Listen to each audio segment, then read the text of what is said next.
That's our cue right there. The stew man. The stew man, the stew goat boy. I don't know. Yeah, that's a great question. I haven't checked him out that close. Your mic sounds a lot better tonight. Does it? Yeah, you sound really good. Huh, I don't know. I didn't. So you got a small head though. You're like way away from the camera. But I notice I usually am. I think that's because you usually use your phone, right? I do. Yeah, I have like a holder thing that's behind my PC that goes way over the top, so it's just like a few inches from my face. Yeah, and I'm always directly on my laptop, so I'm like 2 feet away from the screen. Gotcha. So I'll be big head, you'll be little head, right? And it'll be an easy way for people to differentiate who we are. All right, so we've got a bunch of stuff I think to talk about tonight. I see we've already got 5 joining in the live, so that's awesome.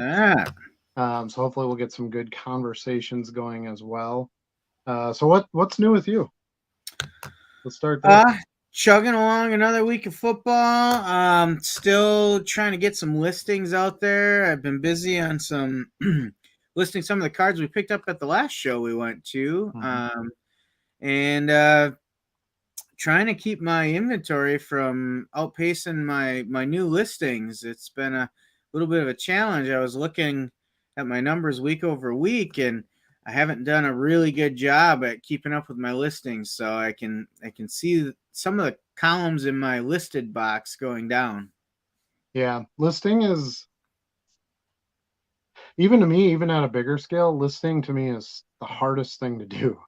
I don't know why that is. You'd think, well, I want to sell this, I have to put it on there to sell it. But yeah, it feels like other activities start taking that away. Like on Monday, I had so many orders over the weekend that literally all day Monday I just packed cards. Yeah. And shipped. So that kind of wiped out that whole day. And then I get orders in the day, so you have to do that the next day. I've started doing some new types of YouTube videos that have really been successful, but they're a little bit more time consuming, a little more film, so editing, stuff like that. So I feel like that's worth my time. I got 2. What else did I do this week? I got 2 of my dime quarter boxes built, because I had a bunch of stuff just in like random priority mail boxes and stuff like that. Yeah. So I got some of that stuff moved over, emptied a giant box of top loads I had bought a while ago and got those put away.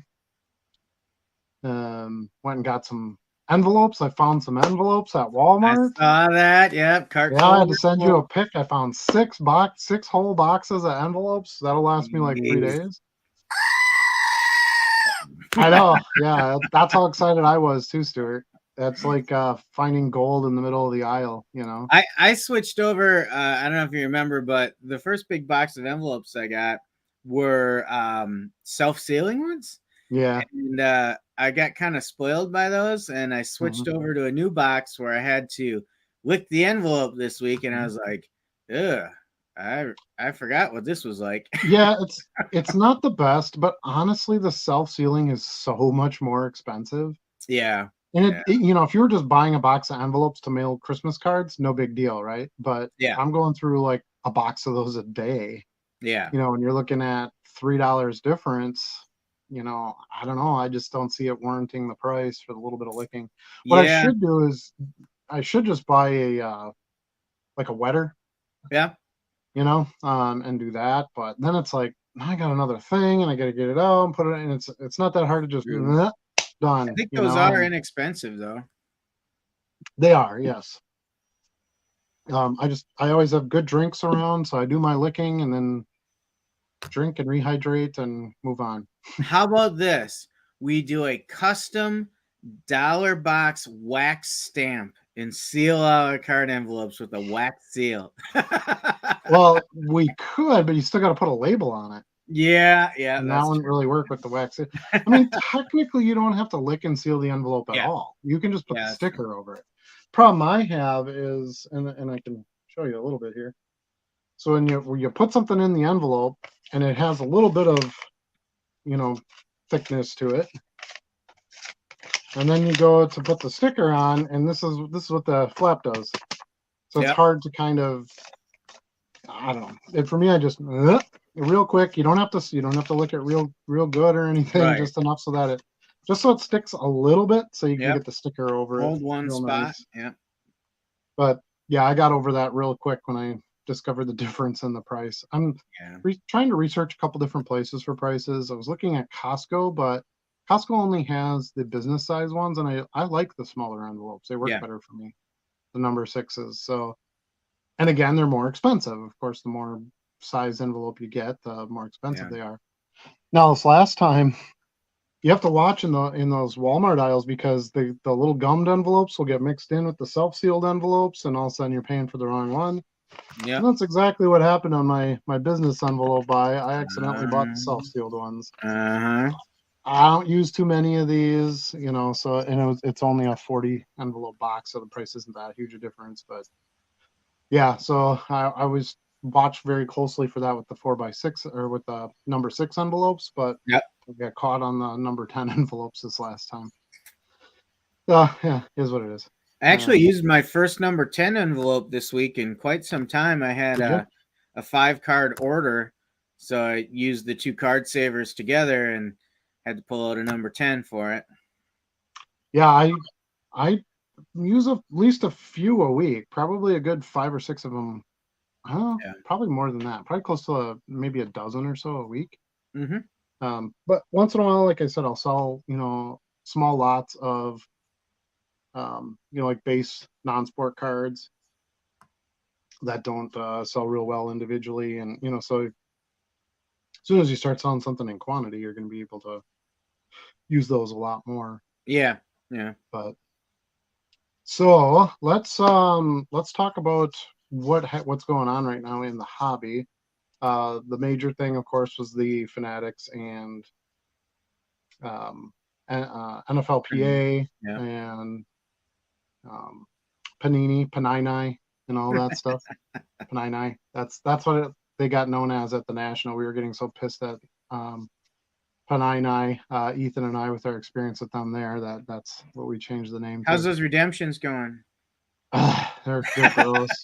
So we came up with a good plan this year to buy some unredeemed redemptions because you could trade them in for the black boxes, right? At the Uh-huh. national. Well, apparently you had to make an appointment to do that this year, Of course. whereas the past you could just go in, walk in a line, and we didn't know that ahead of time. So yeah, we have redemptions that we weren't able to do anything with. I guess we'll try to redeem them real quick before Panini goes out of business. But Yeah. Yeah. um, anyway, the other big news was Brian Gray of Leaf stepped down as CEO. They've hired a new CEO. It's a guy who used to be at Tops. Then he went to Beckett. He was there a very short time and went over to Leaf, and he's been there for a couple of years, I think. And now he is the new CEO. So it's kind of a big change at that company. Brian Gray has been there since 1990, I want to say Yeah. 92, something like that. Right when Leaf kind of came back, into baseball cards and stuff. So we'll have to see, how that impacts that business as well. Those are kind of the big overheaded hobby news type things. Yeah. I did buy some score football, which normally is something I would pass on. Here's a bunch of base cards. But the thought was, how many products are they going to get out before they can't license anything and stuff like that. So I thought, I'll buy a blaster to score. Why not? At least I'll get you get a good chunk of rookies when you buy those kind of base products because you get like 90 cards or something in a blaster box. Blaster box weighs like a half a pound. It's crazy. And I did. I got the Bryce Youngs, and I got all that stuff. I got a gold Tom Brady, so I got a couple of decent parallels, a couple number cards. Um, but yeah, I don't. We'll see. I don't know what they're going to be able to put out for products. I know Mosaic is supposed to be out soon, um, and that's already printed. So I'm assuming that'll be fine for them to put Yeah. out. I would have And thought so so. that might end up being the best. That might be the brand with the best rookie cards, licensed rookie cards for football this year is kind of weird. Um, so I don't know. What are your thoughts on it? You think it's good, bad, ugly, indifferent? Um, it's funny. I was thinking about this earlier today because I was, just browsing some articles and podcasts where they were talking about it, and I really found myself saying, I don't care. Yeah. like, like, uh, so there's a season that's not going to have quite as much product. We have 100 years of cards out there, a little over 100 years of cards out there to still buy, sell, and trade. Yep. We have 50 years of you know kind of modern quality cards out there too.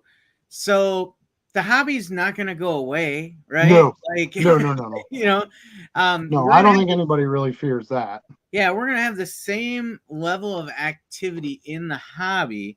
What the only drawback that I see is the impact on the rookie class is really Yeah. the only thing that I thought about, and I said, man, that's going to kind of suck for those cards, because what did we do in the past? They're like 5 years ago or something like that. They combined like two rookie classes or something, and I'm like, Yep. it reminds me of my high school Yep. That graduation was. year.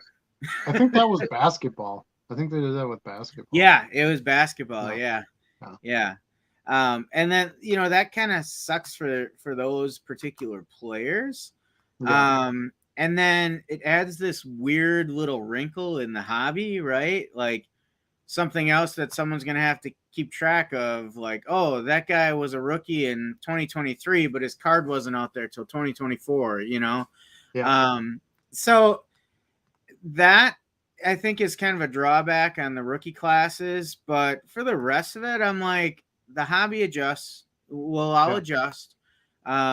I'm still a little nervous about Fanatics being kind of this monster controlling everything. But we'll see. You See, can't. I don't.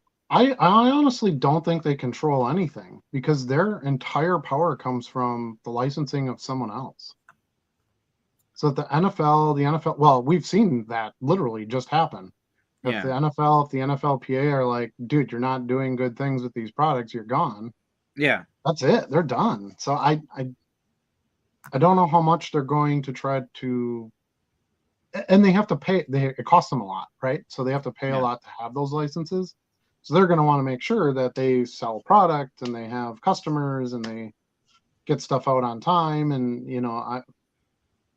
and they've been around a long time and they have a reputation of some good customer service and their website runs well and they produce enough product and their chains of delivery actually happen on time.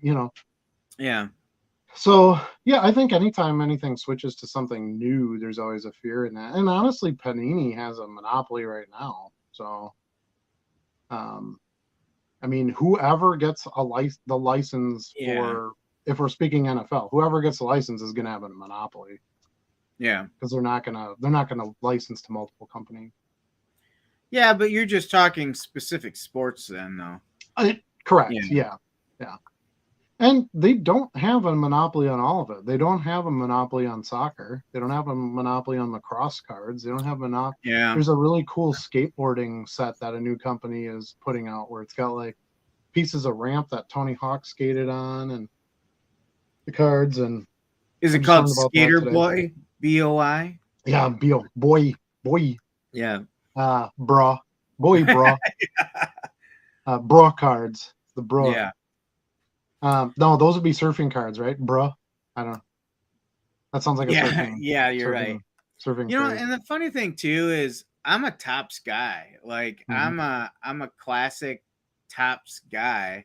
Yeah, me too. I So like Topps products better. yeah. So even though I'm happy that they'll be able to do more, it still just makes me nervous that it's the one gorilla in the room, Yeah. and we're all gonna bend to whatever they decide to do. As long as they're making money, the players' unions and the leagues aren't gonna care. Well, and that's up to us as consumers, right? We have to say, well, we don't like these products, we're not going to buy them, or hey, these don't hold up any value, we're not. I don't know. Well, we'll see Yeah. how it goes. I believe that they will do a better job than Panini. So Yeah. I feel like at least it's a step up. And since it's got to be a monopoly driven type of um, economy, I guess for it. Yeah. I don't know how else to call it. If you want a licensed product, you have to get them from this one person Yeah. or this one company, I should say. And But there might be competition going down the road too. Maybe there'll be other bidders against them, and they'll have to fight to keep those licenses. You know, who knows? yeah, and I guess when I think about it a little deeper, I'm not so much worried about Tops as a business unit. I'm still a little tentative about Fanatics. Their business model is so aggressive Yeah, it is. that I'm not super comfortable with the long Mhm. term prospects of Fanatics. So Yeah. I don't know. We'll have to see. We'll have to see. There's lots of options for companies nowadays. You can go public, and then you can be bought out to be owned privately. You can, there's so many ways to trade now. yeah, Um, a company that size with that kind of dollar investment in things isn't just going to go away. There would be interested parties that would want, you might have PSA buy in and be like, hey, now we can get the rights at an affordable price. We'll buy them. And then, then they have a monopoly. Now they're producing the yeah, cards and yeah, grading it. I don't know. Yeah, there's a few players, but it's a very few players. yeah, And competition is not highly encouraged by these leagues that just want the simple licensing. They just want one guy to write them a big check every year, yeah, and that's all they want to deal with it. As long as you can write me a big enough check, we'll let you make what you got to make. But I don't know. I mean, we covered this quite a bit last week. I don't want to just keep beating this dead horse. sure. It's a huge topic. It deserves a couple of different conversations, but Hmm. I just thought since we kind of had a week now to sort of mill over it, I wanted to see if we had any new thoughts. I had one other thought as far as kind of bringing it back to what we do. I actually think this is really going to help the singles market. Yeah, We've even seen like older wax box prices go up. Well, what happens when wax box prices go up? Well, then people go buy singles because now they're not buying packs. What happens if there isn't enough product this year and people can't buy into breaks? Well, they're still going to put money into the hobby, yeah, and now they can't buy breaks, and now they're going to go buy, well, I really liked this Joe Burrow card from 2 years ago. Now I can go chase that down because I don't have $500 a week going yeah, into random breaks. So, and I think breakers, they're sort of a resilient group for the most part. They kind of built a business out of something that really doesn't make any sense, is really kind of stupid when you think about it. In my eyes, I never would have thought of it being a something viable. yeah. um, But I think what they'll be able to do is maybe get like some repacked products and things like that, and they'll just start breaking stuff that maybe isn't new printing. Um, they're going to struggle a little bit to buy older wax as the price keeps going up, Hmm. and some of those, like, you can't buy 2017 football wax at all for a decent price because Patrick Mahomes is in it. So Right.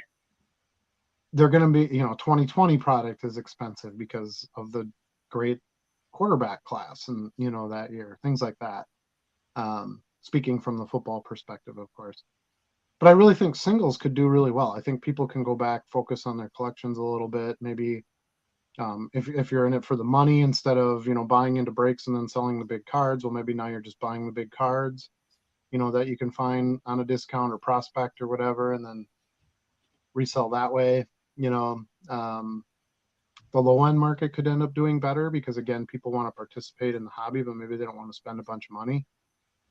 They want to hold that for when products are coming out. So they'll pick up some lower end cards here and there. Yeah, I don't know. We'll see what I think happens. you got a good point with that. My business certainly has not slowed down at all. And obviously you're selling because you're having trouble keeping listings up Hmm. Hmm. with the selling. So yeah, the hobby's not going away. We've been to shows and they're very busy. The national, this is the busiest national I'd ever been to. So I don't think any of this type of news is like making people go away by any means. If anything, it might bring some new buyers in, Sure. because if anything that gets talked about, starts gaining more interest. So we'll see. But yeah, it'll be interesting couple of months. Maybe they can get something worked out by the end of the season, and they can quick push out a bunch of like end of season rookie products. Right. At least maybe the ones that matter, like National Treasures, Prism Optic. whatever. Um, I mean, the ones that matter as far as like breakers and rippers and stuff. Yeah. Um, they could probably skip, luminance, and I don't know that anybody's really going to care, How if there isn't dare you? if there isn't a luminance Bryce Young rookie, um, or they could start, pumping some of those products out over the summer where Yeah. those aren't important rookie cards, but they could still maybe produce them at the end of the season. Sure. I don't know. We got a few in the chat here, so let's say some highs. We got Bargain Boxer. He joined us. He just got back from a week at Disney. I heard you were going. I hope it was awesome and you had a great trip. I think you got out of there just in time because they're getting hammered with a hurricane right now, I believe. So Well, it yeah. depends. Was it Disneyland or Disney World? Fair point. That's Yeah. true. He just said Disney. You're right. I Mhm. assumed. I've been to both, and Disneyland is not worth the time and effort. Yeah, I think Disney World So is better as well. yeah. Anyway, but he was glad he got back and could visit me, Charlie, and who? That's right, the Stew Man. He's here. He would never miss it. Did he miss anything in the past week? Well, you're right on time because we sort of covered that Yeah. a bit. The only other thing was the Chicago Bears backup quarterback. Did you hear about that? I did hear about that. It's kind of a unique thing, and Yeah. it hit great right when I bought my score product. I sold my score base for $10 on a Yep. backup rookie QB for the Bears. So that's out of the NFL news, that was probably the big thing. Basketball news, probably the big thing is Ant-Man sort of taken over in the summer league. Yeah. Had a great practice season, if you want to call it that, and he's kind of ready to go and in in a in a leadership position and everything that I think a lot of fans and collectors wanted to see him get into. So Yep. I think that's probably the best forward thoughts for the upcoming NBA season. Baseball, the fall of Wander Franco. Yes, yeah, I guess, yeah, we should talk about that. Yeah. Yeah, Wander Franco. Luckily, I didn't have much in him for cards. What's really weird about it is I didn't drop my prices on them or anything, and I sold 2 Wander Franco cards this week Yeah. at my asking price. So it's kind of strange. I don't know why anybody'd You buy just into them never now, know. but yeah. So I was like, yeah, great, here, take them. Yeah, yeah. I don't know, where that investigation is at, or where he sits with his position in the league and things like that. But I'm sure it's not good. Sawyer Owen says, "What's up? What's Yeah. up?" How What's would Stuart? that? How would Stuart do that? I don't. Here, let's try it. Let's try it. Hey, Charlie. What's up? He Ah! can't quite get the shake in there. Yeah, he can't put his tongue out. We got to get him a tongue or something. Right. You know. Yes. Hi, Sawyer. What's up? Jason's Card Shop. Hi from Ohio. Hello, Ohio. The great Joe Burrow country there. So Yeah. I'm sure you're a Joey B fan. Joe It's Cool. funny, we were talking, I was talking to somebody a little bit earlier about why does one player have hobby and one doesn't.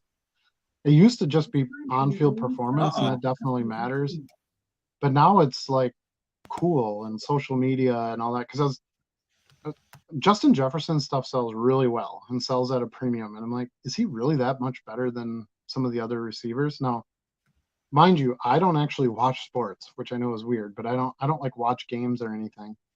I just kind of Except follow the soccer. news a little bit, and I'll watch some highlights or whatever. But and I know he's good. I know that much. But he's cool. Like, he has a lot of social media followers, and he does cool videos. And um, I don't follow athletes. I don't do any of that. I don't twat. I don't do any of that stuff.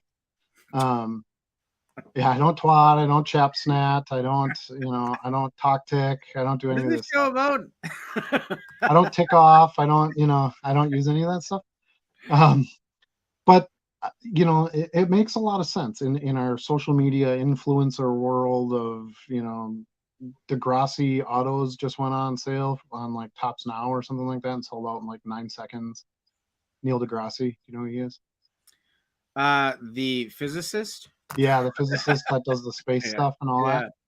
yeah. Um, because he has a huge social media following. You know, people like him, and Is so it? Isn't it Neil deGrasse Tyson or something like that? Tyson.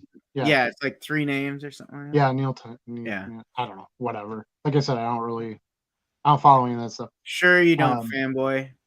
no, I don't, but I see the news. I see the news of it. If it's kind of the follow up, but yeah, I don't even have a Twitter account or Z or X or whatever it is now. I don't know. I've always referred to IG. it as I always called it twatting, so I thought that was more fun. But anyway, I think that that's starting to matter more for hobby prices for Yeah. players having hobby. You've got your obvious ones, LeBron, or your really big names. Patrick Mahomes does, really crappy insurance commercials, and you got those guys that do that stuff. Like the traditional media.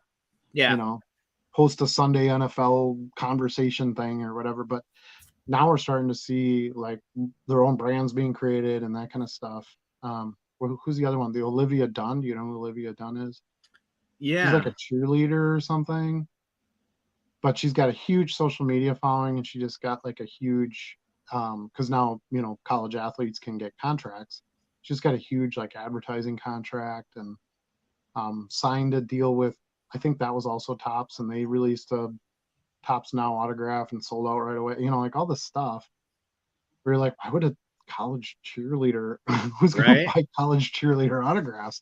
Well, that's there. So I think that's something to maybe keep a little bit more of an eye on, as the future goes with what do they do with their social media. And then big mistakes are costing hobby on a lot of players. You've got, the John Morant stuff, and you've got um, the Wander Franco stuff, and you've got, Yep. Brett Favre's controversy even. Although he's not in the like criminal lawsuit anymore. He's only in the civil, but still, anything like that where it's, potentially negative impact, especially if it takes away from your media attention, like your positive media attention, hosting shows and losing followers on social media and stuff like, For sure. excuse me, stuff like that. So I don't know. What do you think about that? I, you know, Do you twat? I don't. I have an account. Okay. I don't use it ever Yeah. really. Yeah. Like sometimes I have things connected to it, but these days a social presence is huge for any type of Yeah. athlete or celebrity, and it certainly does feed into the hobby as well. Um, you think about the Julio stuff from this past off season, all the videos he did and stuff. That absolutely drove his presence in the hobby because then you start getting people that really aren't in the hobby yet that start seeing this stuff and say, "Oh, that looks really fun," and then they start, "Oh, I'd like to have a Julio Rodriguez card," and and you bring new people in. Have you seen any of his Tops commercials? Yes, And I think they're awesome. yeah, That's something that I would like to see more of, is the card companies themselves, putting some effort into paying some players to do some things with social media or whatever. I mean, I know we had, when the hobby was huge during the pandemic, he had Drake opening packs and, stuff like that, but it'd be still cool to see do, the actual companies. Huh? still do. I think. Right, right. But I mean, that's my point. That's here, and it looks like now it's having a lot more influence on price, Right. because I don't really think it was affecting price as much. But Joe Burrow's, I mean, what has Joe Burrow really done? I mean, he's a great quarterback, don't get me wrong, and he's been to a Super Bowl and all that, but doesn't have any MVPs, doesn't have any Right. Super Bowl rings. Why is he the second best selling player? Because he's freaking Joey B. He's cool. He smokes a cigar and makes bad jokes about, how Kansas City can't beat him, and things like that. Those are the kinds of, I think those types of things are going to matter more. No, that's not to say it never did in history. I mean, look at Joe Namath, right? I mean, wearing his fur coat Yeah. on the sidelines, and but those were moments caught only when big cameras were rolling. That was it. Yeah. You didn't have Joe Namath personality. Can you imagine if Joe Namath had a twat account? He'd have been all over. He'd been everywhere. Yeah. So um, and it can go against you too. I mean, look at like Aaron Rodgers was a much more popular fan friendly player before he started getting in constantly in the Yeah. putting messages out and Yeah. doing things that he's been doing. So I guess it depends a little bit on your personality and if you're actually cool or not. If other people think you're cool, as to whether or not it's really going to have a positive effect. Yeah. The Sawyer says Aiden O'Connell is a fast sell for him at the moment. I don't disagree. He's the Las Vegas Raiders quarterback, rookie. I know he got the starting job, so that's where all the hype is. But I don't know. Maybe he'll be good. I mean, he does have Devontae Adams there. He's got Josh Jacobs as a running back. I mean, Is he the next Brock Purdy? no. Uh, and I'll tell you, the main reason why is he doesn't have the 49ers. That's true. That is So, for sure true. Brock Purdy is allowed to be, I don't want to say better than what he is, but let's put it this way. Brock Purdy can have more forgivable mistakes. Yeah, he's got a better team around him for sure. Right. So, he's allowed a little bit of flexibility that adds to your confidence as a player. He doesn't have to be quite as tight all the time. He can try a few things and do a few things. He doesn't have to do everything with the ball. He's got other players. It's got a hell of a tight end, which is huge when you're a short throw quarterback. That's for sure. Good running back with McCaffrey. Like, I mean, yeah, the tools are all. And then if he makes a mistake, he has the defense come in. So I think probably the biggest thing for him is to just get the mental part of the injury over with. And play without that in the back of your mind. I think if he can do that and he makes his throws, and he's looked pretty good in the preseason. So, but even with all that being said, I still don't think Aiden O'Connell is as good as Brock Purdy, because Brock Purdy reminds me more of a systematic player. Kind of like a system quarterback. Yeah. So he's smart, and he keeps the play in front of himself and doesn't go too big all the time. And I think that's smart when you have a good team.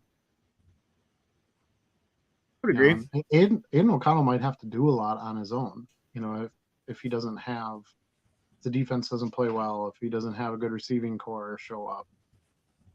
But so much comes down to injuries in that anyway. Purdy blows out another arm. That's he's sunk. So yeah, it's not very likely based on what he does. Not like Ohtani, who has to have another surgery. Ooh, yeah, that was the other news we didn't talk about. Yep. So yeah, Ohtani basically blew out his Tommy John. So I think that's kind of the first time that's ever happened, as far as I know. I'd have to look into that a little further. I'm speaking off the cuff, but it doesn't sound like something I've ever heard happen before. Last season there was concern too, though. But I feel like it was more arm fatigue. I don't know that the UCL ever got brought up specifically. I could be wrong. Maybe he was having platelet-rich injections last season, and they said, no, it'll be good. It's healing. But at least he'll still be able to play the DH and hit.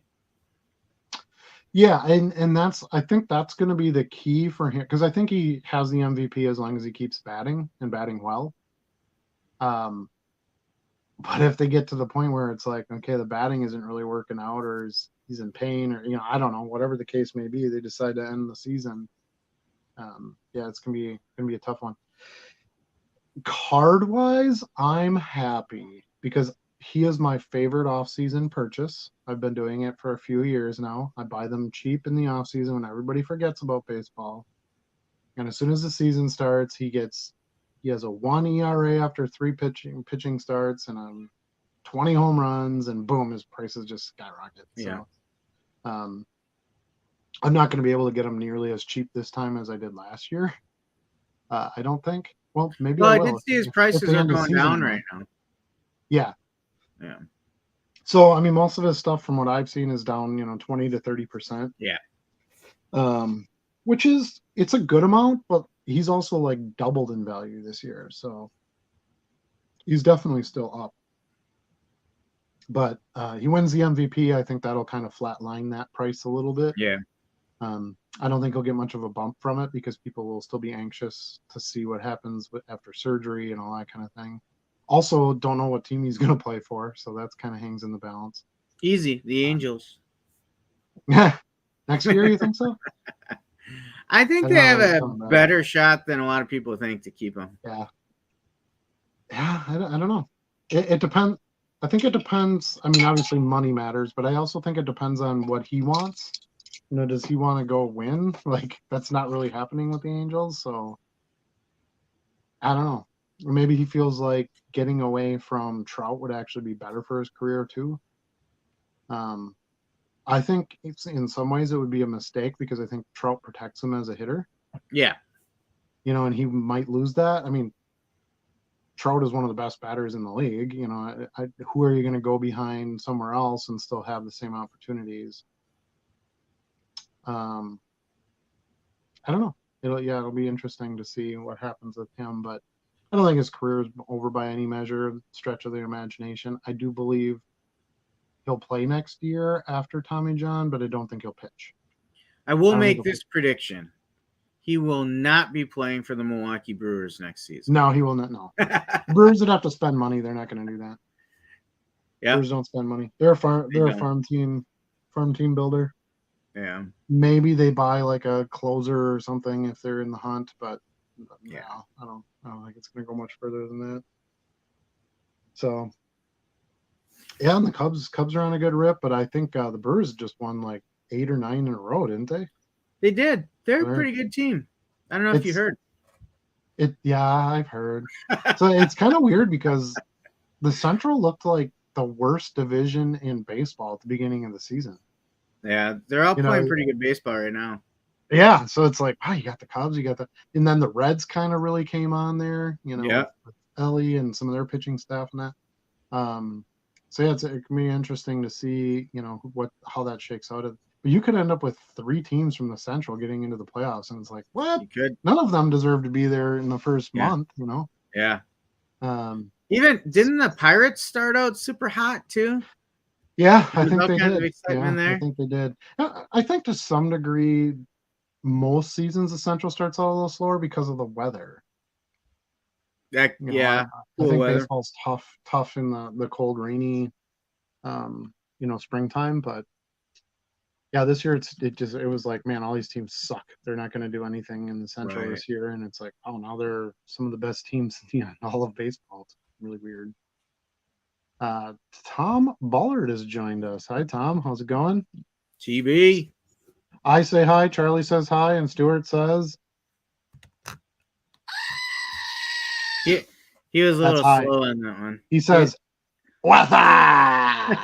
Yeah. What? Can't get him. Oh, he's getting tired. Oh, he does kind of have it. He does kind of have his tongue out. I guess I Well, never looked at his face that closely. no, that's his. Yeah. There's no tongue. Oh Oh, yeah, you're yeah, that's right. his There's tongue. a little tongue there. Yeah. Look at the He's like, detail on that fine ah. craftsmanship. I know, right? Now so we need to make shirts with us going like, what's up, and then Stuart in the middle like, ah. Yeah. Right? We'd probably We're sell going 3 back of to them. what, the late 90s with the what's up? Hey, those commercials were awesome. Okay. Timeless. It's funny because I don't even have regular TV, as I'm sure most people don't anymore. But once in a while, I'll catch like a run of commercials, and I'm watching something on one of the my lower membership, streaming services where there's Yeah. commercials that pop in, and the commercials are all like, they're really bad. It's all like drugs and for drug companies and stuff like that. There's nothing. I can't think of a good commercial I've seen that was kind of fun. Probably the last one I saw was there was a Gremlins commercial for Mountain Dew. You remember that? I don't. I might have to It look might that have been. up. It might have even been a Super Bowl commercial, but it was like the Mogwai selling Mountain Dew, and then they were like, "Yeah, it, you know." I don't remember the exact point of the commercial. I was just like, "The Gremlins and Mountain Dew. This is amazing," you know. Like recently? Um, Like the last couple yeah, years? it was. Yeah, let me see here. Yeah, I did not see that. Gremlins Mountain Dew I commercial. did There see it right is. Oh, before we sure. went on, I saw the Jalen Hurts, what was it? Jalen Hulu does live TV commercial. Live TV commercial. You didn't see that one yet? No. So there's a little dimple in his nameplate on the back where it says Hurt, and he grabs it and he pulls it out and he stretches it out. And instead of just Hurts, it says Hulu does live TV or something like Ah, that's awesome. that. And then they say, how has your name always been Jalen Hulu does live TV? And he goes, I guess so. Interesting. Yeah, that's a pretty good one. I haven't seen that one yet, but I'll have to look that It one was the first time I up. saw it There's tonight. also one that Tony Romo does for like NFL Ticket, where like he's a professor at a college course, Hmm. and it's he's supposed to be teaching English lit, and so he's telling them about NFL Ticket and what a good deal it is, and one of the students raises their hand, and they're like, "What does this have to do with this class?" And he's like, "Well, this is lit class, and the NFL is lit." It's so Tony Romo. Speaking of It's commercials, so New Berlin High School. you're right. You Speaking of know. commercials, I also saw, I don't even know what it was for, which is that might mean that the marketers missed the point. But it was like Emmett Smith and Dan Marino talking about coming out of retirement, Oh and yeah, then they were envisioning what it would be like to play again. yeah. They said, That's nah, never mind. yeah. Well, I think those commercials are for us because like young people don't watch, Right, right. ads. But um, yeah, it's I don't know. It's funny. But anyway, I found some details on the Mountain Dew commercial. It's for Mountain Dew Zero Sugar, Okay. and Zach Galligan came back to reprise his role as Billy in the commercial. Sits next to the furry Mogwai companion Gizmo as he offers the creature a sip of his soda. Howie Mandel, who's the voice of Gizmo, I don't know if you Gizmo. knew that, but Howie Mandel voiced Gizmo, returns to give life to the critter in the ad. It is this is his what Galligan says. It is tasty and just as good as the original without any sugar. And he hands it to Gizmo and asks him to be careful, don't spill it on you. Right. Gizmo chugs the drink, promptly going berserk. The tiny creature starts shooting hairballs out of his backside while repeatedly shouting, "It's tasty! It's tasty!" So, yeah, Gizmo's all grown up, but that doesn't mean he can resist a tiny sip of Mountain Dew Zero Sugar, and neither should you, is the tagline for the commercial. Crazy, right?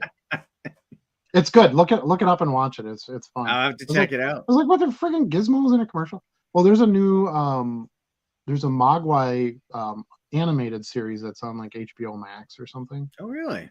Yeah, that came out a few months ago. So maybe they kind of threw this out to get people back interested in Gremlins. But I don't know. Gremlins was one of my favorite things in the '80s, so I was pretty excited about it. Tom says, "Waza." Waza! I love it. That's the new thing. We're doing it. What is goats, man? Stuart is the goat man. Stuart is the goat man. Where Brewers are in the hunt, we are ready for some football. Yeah, well, if I was a Brewers fan, I'd be ready for football too. How are the Cubs doing? Shush. Um, Pretty good, actually. I think they'll probably make the tail end of that wild card now that there's an Think so? additional wild card team. Yeah, I think they're going to win 82 games. That's my prediction. Okay. So I think that might be a tad ahead of their pace, but we'll see what happens. They Yeah. tend to be a little bit better like late summer team. So I don't know. We'll see. What you all think about the Panini situation? What Panini situation? I don't know who Panini is. Do you know who Panini is? I Panini think he who? means Panini. Oh, Panini. I just read it wrong. That was my bad. The I think Panini is playing big baby. That's my personal take on it. I think I to some degree I understand their position. They're trying to save whatever they got left, but it's done. They don't own the rights to the Yeah. products down the road. And I know it's like I'm sure part of their argument is, well, that's not supposed to be for a couple of years, and you're trying to push us out now. And well, welcome to the big boys club. Right. When you're in um, an economic space of billions of dollars, it's hardball every day. So um, I That's don't for know. sure. Yeah, trying to see if trying to see if I think what's going to happen. I think they're going to throw some money at Panini to go away. That's what I think is going to happen. They're going to have to figure out some sort of buyout price, and because Fanatics has money, the NFL Players Association has money. Maybe they'll cut Fanatics a deal if they can get Panini to go away early, and keep this out of the court so they can get licensed none of this, like, not having licensed products doesn't benefit anybody. Um, Ironically, a couple of weeks ago, I made it very clear my position on unlicensed products, and there's some really good stuff out there at a great price. But I do believe that we still need licensed products too. I don't think we should only have unlicensed products. So I don't know. We'll see what happens. Tom says, no, it's crazy. Another sports card channel trying to steal your Stuart power.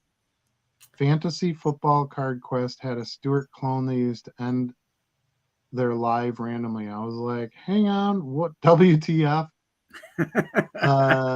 Yeah. It's Setting bound to fans happen. subconsciously, I guess. LOL. You know what? That's fine. Mimicry is, you know, complimentary, I guess. I don't know. But plus, there's only Stuart, what do one you think Stuart. about it? There's only exactly. Yeah. Stuart don't care. Stuart has 0 Fs. Yes, that is true. So anyway, low end selling ESE. ESE. ESE. I don't know what that It's a means. riddle. Envelopes. I started out selling free shipping. I recently changed to 73 cents. What's your thoughts on charging for shipping? We've talked about this before. Charlie and I are pretty much on the same page now. eBay standard Um, envelope, ESE. oh, that makes sense. ESE. ESPN. eBay standard I printable something. true story. I know someone that named their kid Espen. Really? ESPN. Yep. That's not good. That's not good at all. It's like naming someone Stuart. What? What's wrong with Stuart? I don't know. I don't know. Just thought I'd throw it Stuart, out don't there. let him talk about you that way. Yeah, Tim, I don't charge shipping, and for a couple of reasons. One, I believe you can just build the shipping price into the product, and psychologically, when people look at the price, they look at the shipping anyway, and they're combining it, and they're choosing that as what their cost for the card is going to be. Yep. So I don't think it changes anything. And honestly, when you sell volume and you're selling multiple cards, which happens a lot when you're doing low end cards, the shipping thing is just a pain in the butt. You got to give discounts, and you got to like do combined shipping and all. Nope, my card's $4. You pay $4. You buy 2 cards for $4. You pay $8. Um, I don't know. I would rather, instead of, like, let's say you're going to charge $1 for a card and then 73 cents to ship it. I'd rather just charge $1.75 for the card and be done with it. So Yeah, I think Charlie's I kind of at the same point now. You started charging shipping though, I didn't you? did. Yeah, I started passing through my shipping costs. Did that the first couple months, and then started to convert everything to free shipping, and I would never go back now. To Adam's point, it's so much more convenient with Yeah. like bulk sales. You know, that was really the tipping point for me, is when I started to do more bulk sales and people buying more than one card. I would have to go back and refund them some of the shipping costs. And I'm like, why am I doing this? Just make it free shipping, build the cost in, because shipping is never really free anyway. It's Right, always built in. And it's just so much simpler, so much more convenient. When you look up, when you're comping cards, you're always going to add the shipping cost into it anyway. right, Why not just make it one number? right. The other thing I think about a lot is the feedback scale, right? So there's four Yeah. categories they rate you on. One is shipping times. Gosh, I can't even remember what the four are now. I think one is, was the product Shipping, correct? That kind of thing. communication, speed. Yeah, Well, yeah, communication. And then yeah, one is shipping cost. So how can you go wrong charging zero shipping? You're going to get a 5-star from pretty much every feedback on that one because it doesn't get any better than free. So some of it is just perception. I believe that the customer, let's say the customer paid $4.50 for shipping, and then you send it ESE. What is their thoughts on that transaction? Even if the price was the same as somebody who was just charging it with free shipping, charging a higher price but having free shipping, the perception on that isn't good. And even at your 73 cents, you're technically charging 10 cents more than the actual shipping. So you're sort of taking the risk of somebody going, well, he charged me 73 cents. And right here on the envelope, it says 63 cents. Where did my 10 cents go? Right. So, and I know it can be shipping and handling, there's all these other things in there, but I try not to be, to me, a big problem in our world, in our consumer world, is these scammy companies. I hate Ticketmaster, hate them with a passion. I don't have a choice. If I want to get tickets to the show, I got to buy tickets from them. But then it's venue fee and yeah, don't tell me that the ticket price is $50 and then when I go to check out it's 112. Tell right. me the ticket. I don't care if that's what it costs, but then tell me the ticket is $112. Right? Yeah, Because I absolutely. hate that stuff.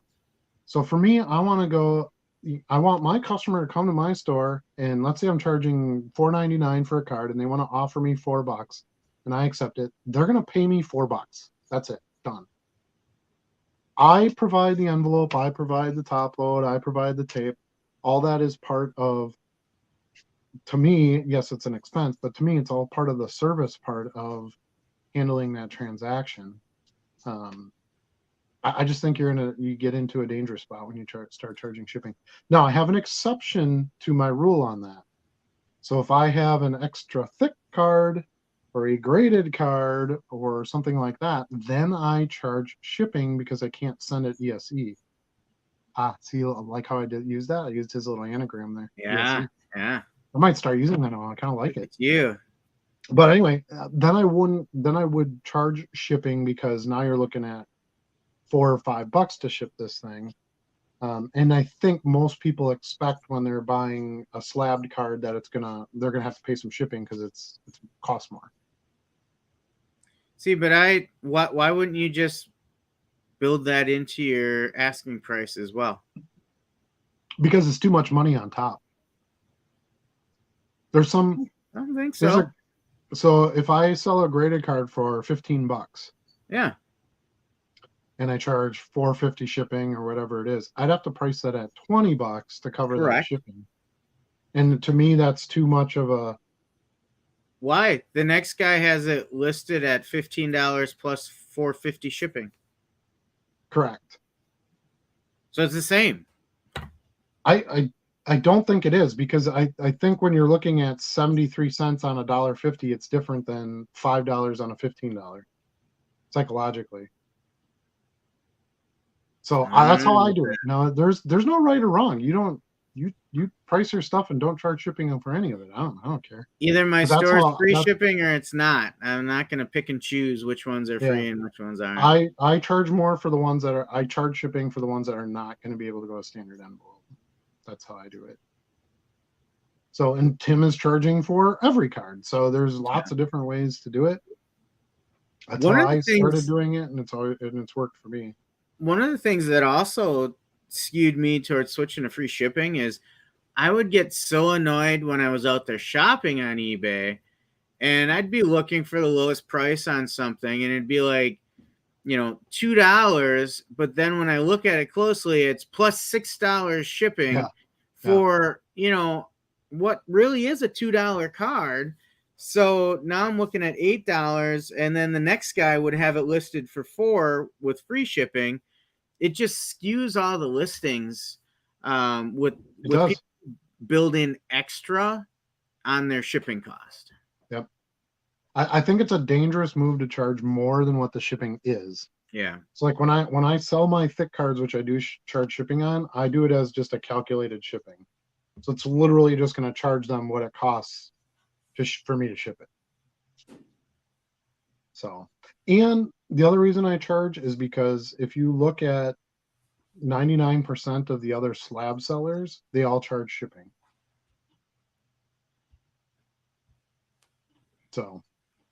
I don't know. To I've try to keep included on the few to that I try to get sold. my sale price in there, where they're at, I keep it that way on those types of cards.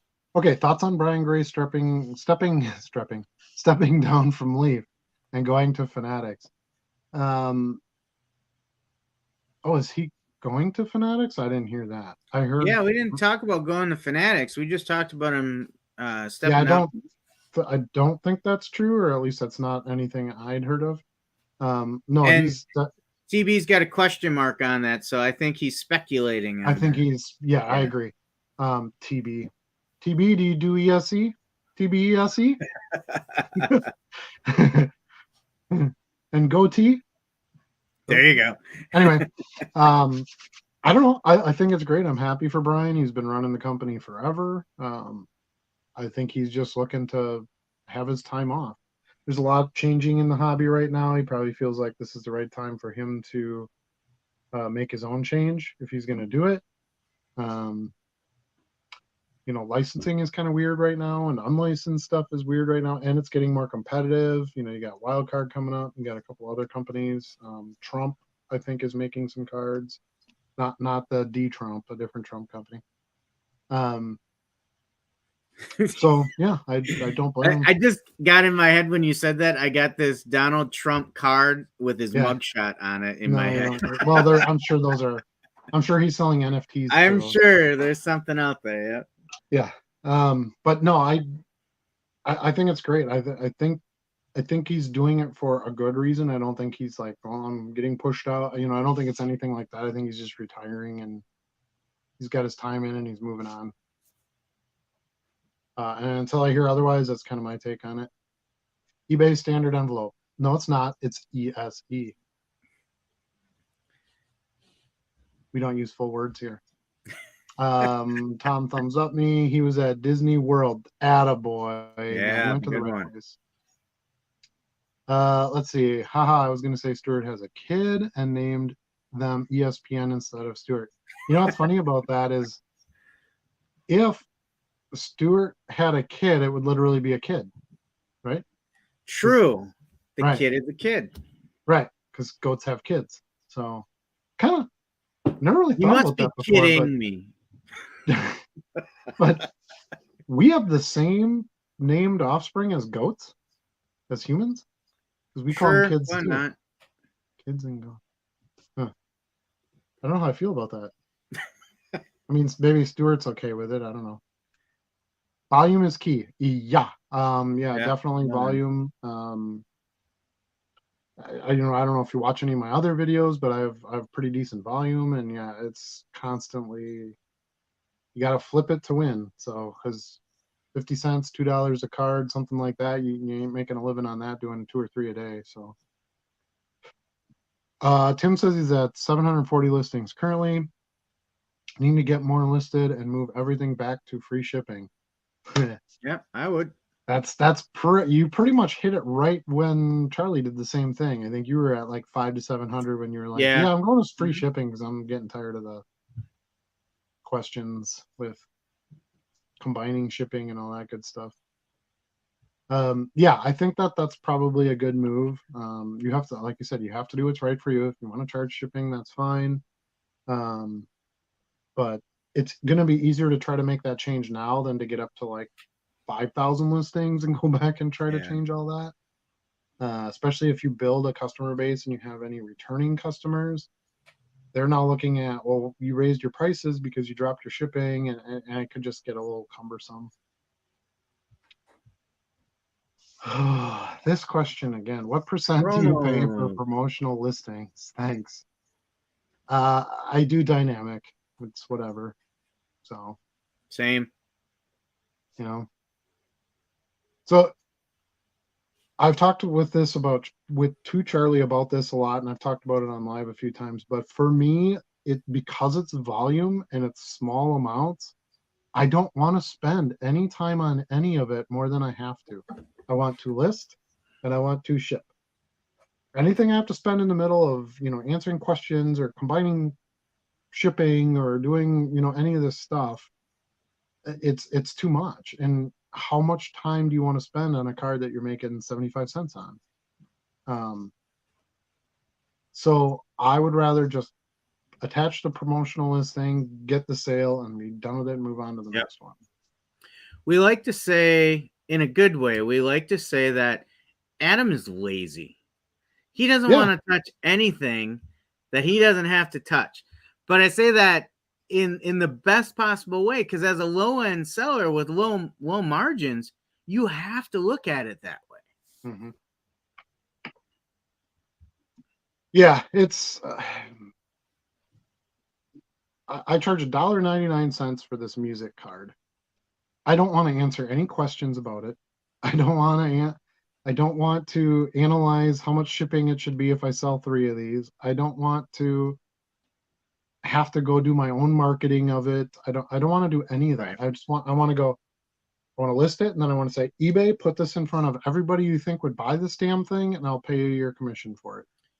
And That's then the I'm done. value prop of eBay. Yeah, exactly.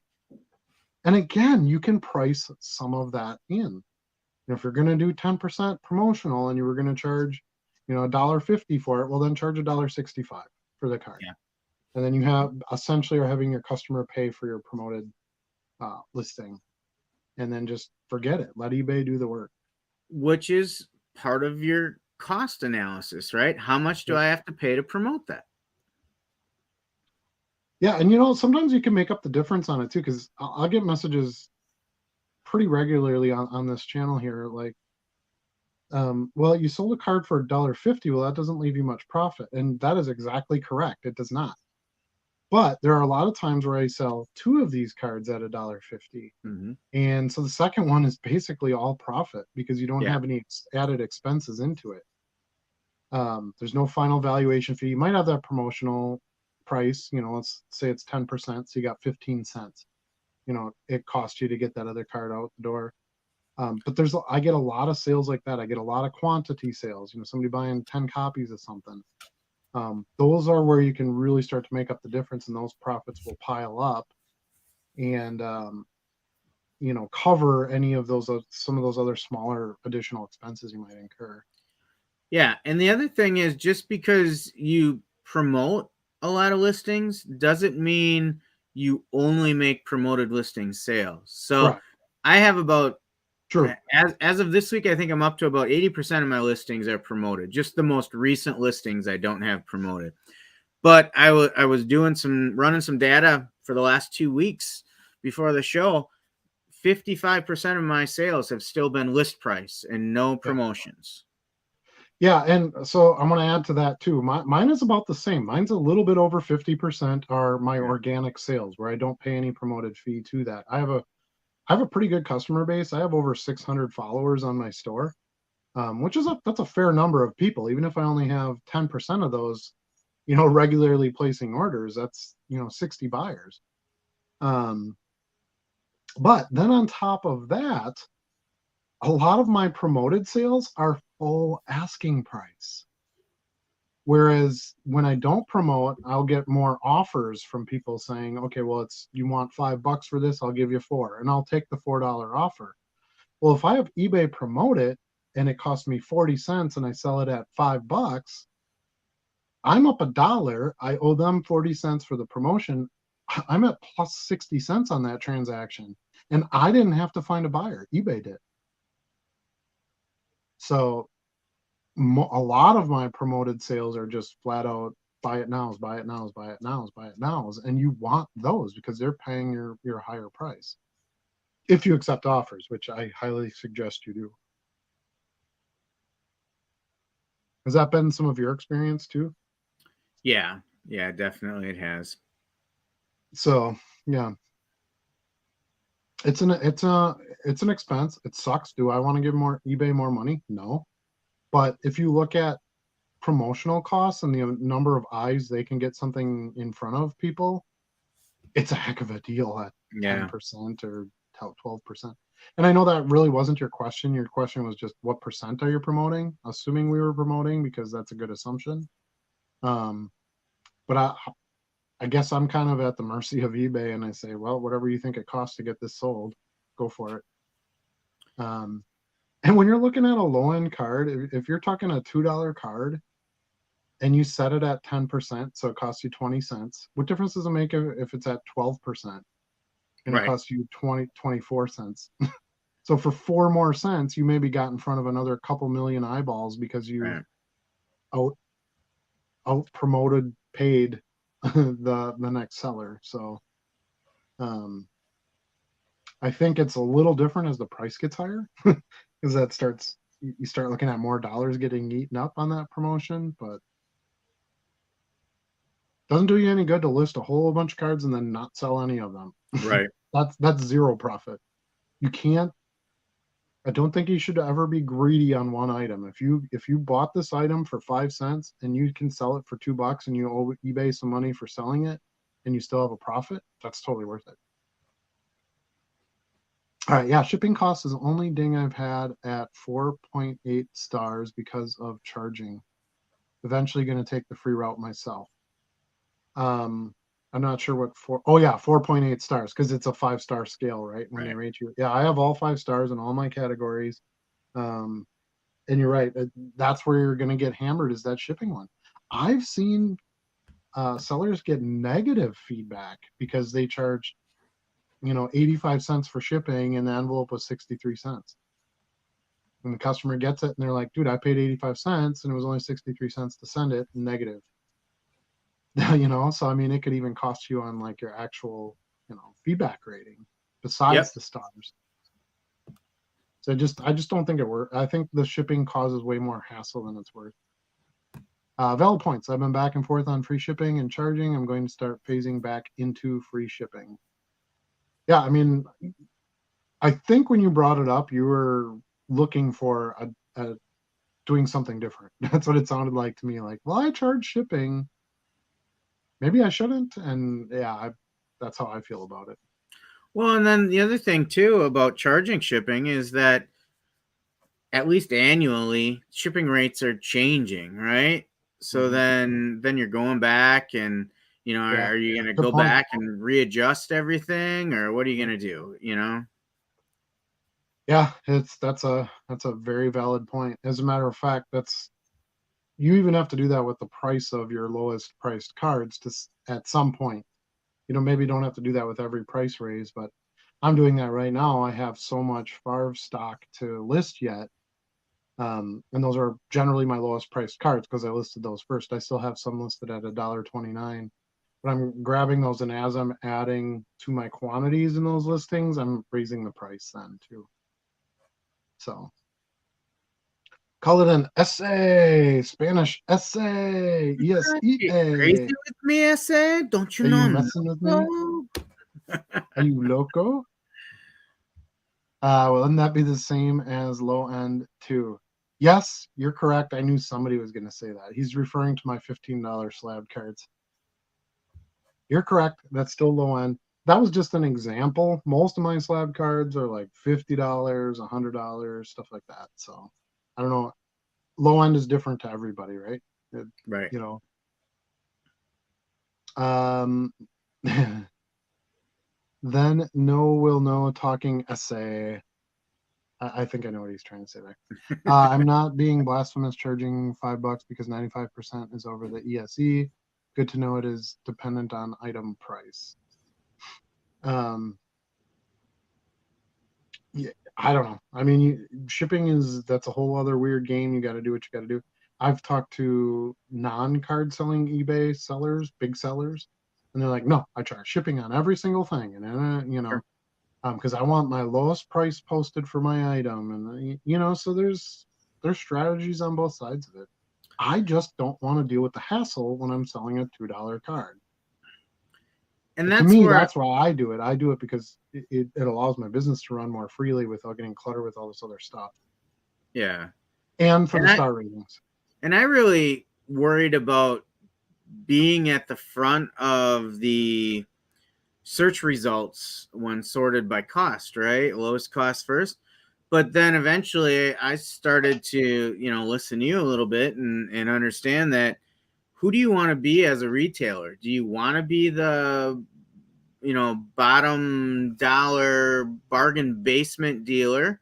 Or do you want to be, not necessarily the highest, but at a price point that represents the quality and the care you're putting into the business as well? Right. I mean, Nike doesn't offer their shoes at the lowest price Right. because they have high quality product promoted by the best athletes in the world and worn in fashion and blah blah blah. So, um, why would Coach Purse charge less than what they do? They're a brand of luxury, and so yeah, you have to decide what your brand. And if you want to be the total, like, I'm Joe's bargain basement cards, then do that. You can do that. It's just that's not how I want my brand to be. I want it to be, I go to him, I get quick shipping, it's very safe, I get the exact card pictured, good feedback, good communication, I get all that. And my few pennies more I spend on the cards from him are worth it for that.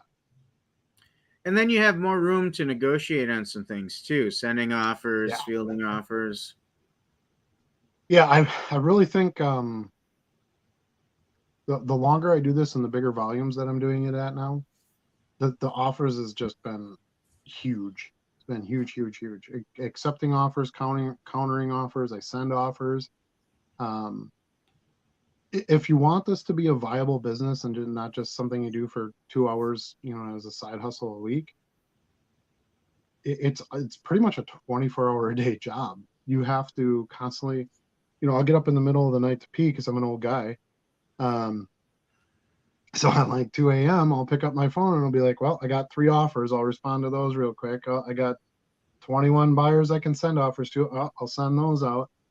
Go back to sleep for a couple hours. I'll wake up and I'll have another $50 in sales. Right. So you kind of have to. Uh, this past weekend, I decided, okay, I'm not going to work eBay at all. I'm going to take the whole weekend and just spend it with my family. And How'd that go? I can't. It was success. I was able to do it. I was successful at it. I mean, I'd replied to a couple offers. I did a little bit, in some down moments here and there, but I didn't pack anything. I didn't ship anything. And then when I got to Monday, I felt like I was 6 days behind. Yeah. Um, there's a beauty in having something where you can make passive income 24 hours a day, but then there's also like a extra obligation to that, right? You have to sort of be on to some degree. Um, I don't know. Yeah, it's really interesting. But now, do I have to get up at 2 a.m. and send offers and reply to offers? Of course not. But I want to make sure I want to try to take advantage of as many sales as I can possibly get because that's kind of the whole point of doing it. So, do you all do better? No, I spend less time to kind of rewind to that. I spend a lot less time searching for lots and looking for things to buy and doing that. So I've kind of just sort of replaced that time with my actual sales, which is a, that's a better way for me to be productive at this point. So at least that feels better than it did before. Y'all do better with lots, singles, or quantity? Um, Singles definitely, and then Yeah. quantity second. I saw a lot of things in quantity. You want to know what I sold in quantity this week, Charlie? What did you sell in quantity this week? I sold 5 1996 Topps Finest Derek Jeter cards. because Derek Uh, Jeter is the greatest Yankee of all time. that's the rumor I hear. Yeah. Yep, yep. It's him, and then Mickey Mantle, and then like Babe Ruth is down here somewhere, and Aaron Judge is licking all their boots, and So anyway, I just thought I thought you'd like that in a quantity sale. Derek I sold them for Jeter. $7 a piece. So I got $35, and I was able to ship all 5 of them for 84 cents. Isn't that glorious? So that's like a perfect sale. That is. Okay, so back to the Fnatic stuff. Yes, it's speculative on Fnatic's move. Are they trying to get ahead of good unlicensed designs by taking one of the best doing it so they can produce until finally get the licensing official? I don't think that's the case at all. I don't think they want to make anything unlicensed. I think they want Panini to go away now so they can make football products with the NFL players logos and the NFL team logos, and they want to sign their exclusive signature autograph deals and their so on and so forth. I don't think they have any interest in doing anything unlicensed. That's why I feel like they're the way this is now. And since Panini wants to put up a fight, I think they're just going to write a big check and Panini's going to have to go away. That's my take on it. I mean, I don't know anything. Trust me, I'm not. I have no knowledge of anything real in the situation at all. I just if I was Fanatics, I just want Panini to be gone. Like they're just a a nail in my shoe right now, and I want them out of here. And if it takes me a couple of checks to do that, then hey, that's life, I guess. Yeah, it's just competitive business. Yep. Well, Fanatics played some hardball. Panini's playing some hardball. So okay, well, all right, Fanatics, you played the hardball and you won, and you got the licenses, and basically are shutting Panini out. You bought their printers, you bought tops. Like you've made all your big moves. Well, this is Panini's last stand. What's your Yeah. move? How aggressive are you going to be to get that last thorn out of the side? Let's see. It was kind of my thoughts. Just return home. What is this? Peter's joined us. Just returned home to a dry house here in Clearwater. No flooding, no damage. Oh, Back to the Bay Biz. good to hear. Well, Good to hear. I'm glad to hear that. Yeah, we've been thinking about a lot of you guys out on that coast. I got a lot of friends out there. I got a buddy out there who's a comedian. Okay, so he he has a test for hurricane winds, right? So in his backyard, he's got like a flat grassy backyard, and he sets up a plastic lawn chair.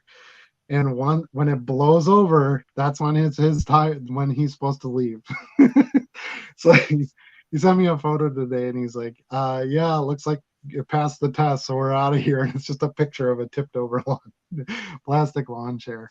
So I mean, I guess it's good to have some comedy during something that could be that destructive, but yeah, hopefully everybody gets out of there. Tom says good to hear for you too. All right, Tom is sticking to the 2% minimum, 2% because items 95% items app between $29.99 and $299.90. I don't know what that means. 2%. You talking about your promotional rate is 2%? Can't imagine 2% will really get you anywhere. 95% of items. Do you know what that means, Charlie? No, but I do remember Tom sells a lot more higher priced items. So is he Correct. saying I that agree. at 2% his fees are in that range? Gotcha. Okay. And that's why I said earlier when we were talking, oh, it's 10%, 12%, what's the difference? And that's why I said, well, that changes if you get into some of the bigger dollars, because now you're paying eBay a lot more just to Right. get a sale. Trying to keep it at 20% fees total.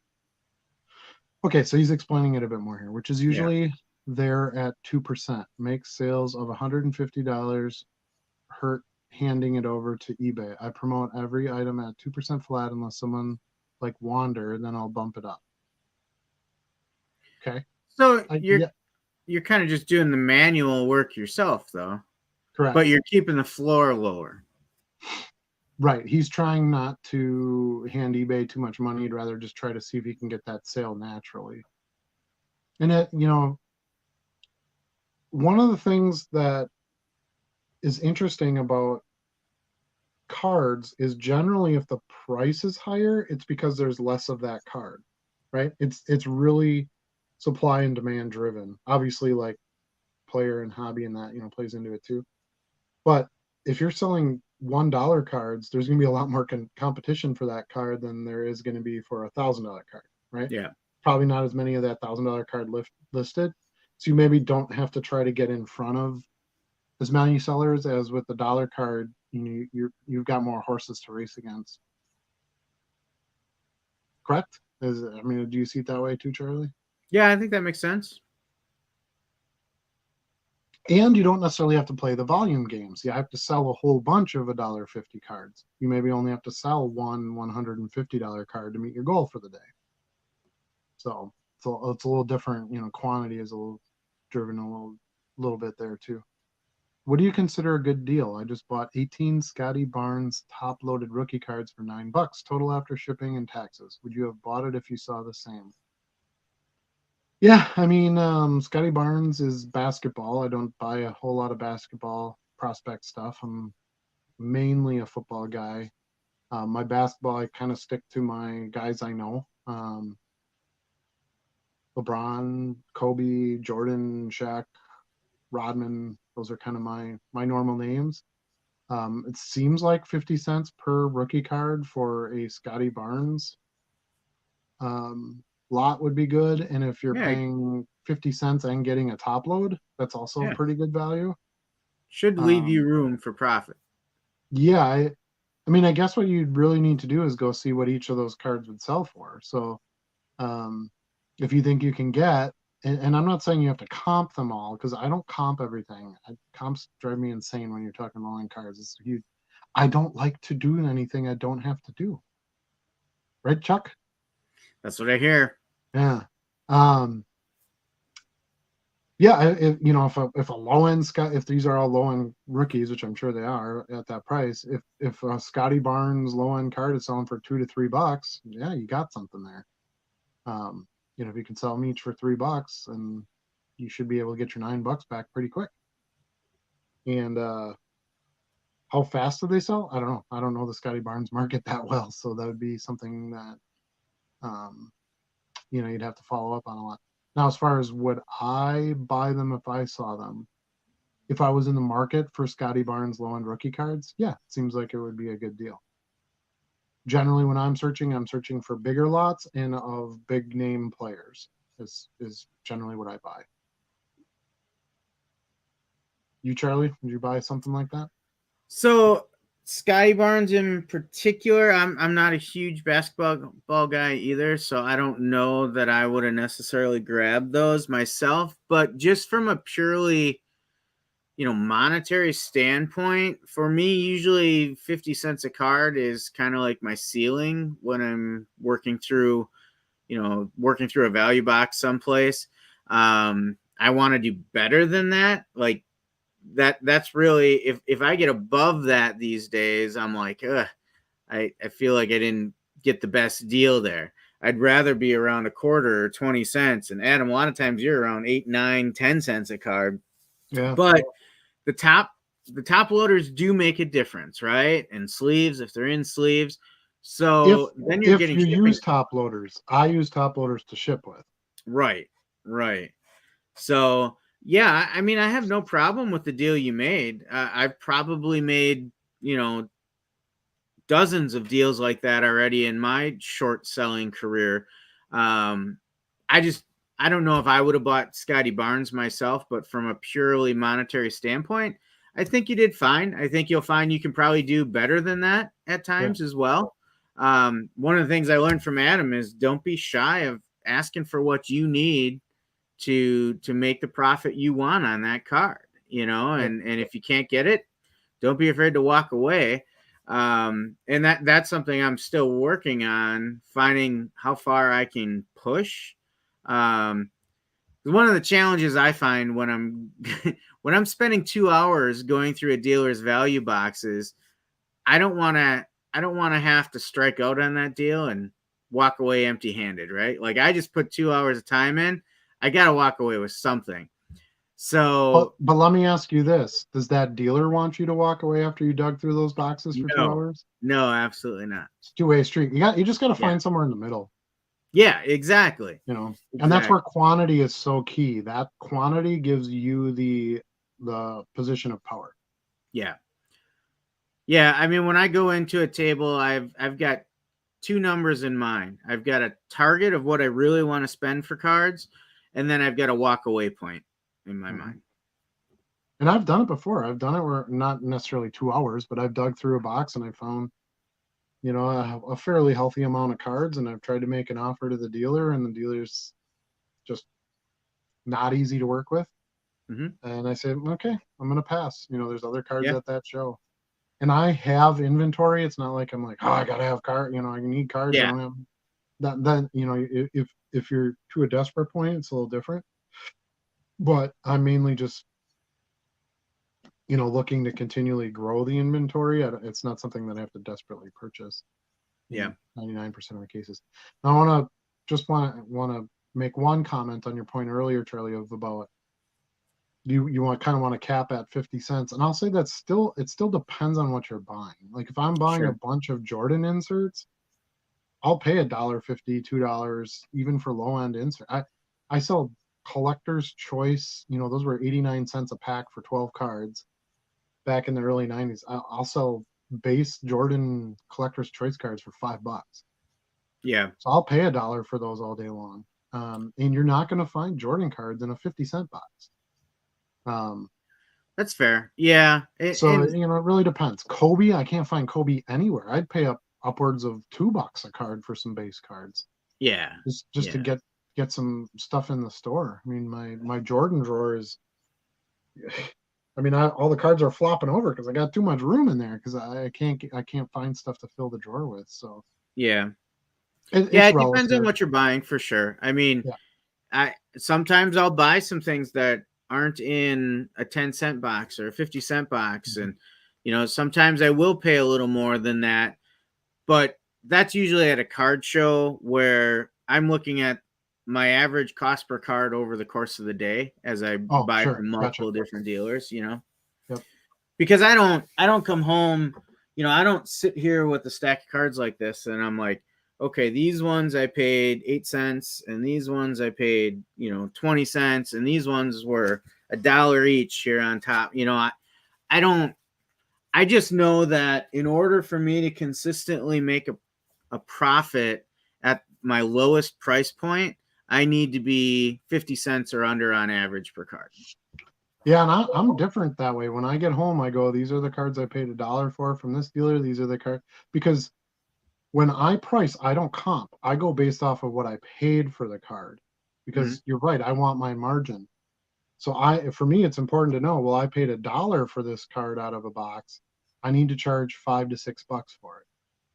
Versus I paid 25 cents for this card, I could charge, $2 for it. Yeah, So I feel like I kind of when I look for a listing to copy from, I kind of get an idea of comps automatically. true. So if I bought that for $1, chances are when I go to find a listing to do sell similar, I'm going to see it's going for $4 a card.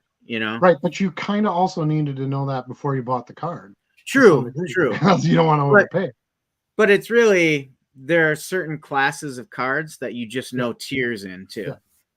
Yeah. And part of that is just experience, right? The more Yeah, boxes you dig through, the more you, absolutely, I absolutely. do a lot just based on gut. I'm like, especially with Favre, I've seen 100,000 Favre cards in my days. I go through a box and I see a card I've never seen. Right, I'll right. pay up for that card, or I'll try to throw it in a bundle of some other stuff and knock price down that way. But Yeah, uh, like that Kimbo Slice card I came yeah, across. Well, yeah, I that was a looked good through one. a lot of UFC boxes. Yep. I had never seen a Kimbo Slice yet, and however many months now, 5 months or so. I'm Yeah. like, well, I'll take that. Kimbo Slice was iconic when he was active. Yeah. The That was card's not a great marked as buy. a rookie card or anything. Turns out it was a rookie card, and Mhm. I should be able to get a return on that that's hundreds above what I paid for it, hundreds of percents above what I Yeah, paid and for I it. think actually one of our viewers in our episode last week pointed out that it was a rookie card. So Yeah, yeah, shout out. I don't remember who it was, but shout out to whoever helped you with that one. yeah, Make sure yeah. make sure you maximize your return. That's awesome. That's why we have these conversations so we can all get better and make more money and have better customer service and so forth. Right. Luckily, out of my two biggest Wander Francos for only $30 loss combined, so I was super grateful. Sold those over the weekend. Yeah, I sold a couple over the weekend too. I didn't take any loss. I made profit on both of mine. I don't know Yeah. how. Now they were $2 card and I think one I got for free. So I didn't have it wasn't big cards or anything, but I'm proud to announce 606 Sports Cards now offers free shipping on all That a boy. 734 listings. All jokes aside, your videos has pushed me to start listing daily. Really enjoy the content. Awesome. Glad to hear it, Tim. And yeah, let us know how it goes. I'm always interested in hearing different experiences. One of the reasons we started this show was I'm on the more veteran side with the bigger store, and Charlie was just starting out, and we thought, well, this is great because he's got totally different things he's going to bring to a show than what I'm going to bring to a show, and we can all learn from each other. It's just as important to learn from new people in a market as it is for the people who's been there for 10, 15 years, whatever it is. um, It's always fun going to a show with Adam too, because we'll look at each other's cards at the end of what we buy, and I always hear this from Adam: well, you buy totally different than I do. yeah, yeah, a lot of times you do, but no, but that's good though, Yeah, because yeah, if let's say we bought the same stuff, I would have gone through that UFC box and I probably would have picked up that Kimbo slice. yeah. um, and there's lots of like other non-sport stuff I've done well on. So I think it's good to.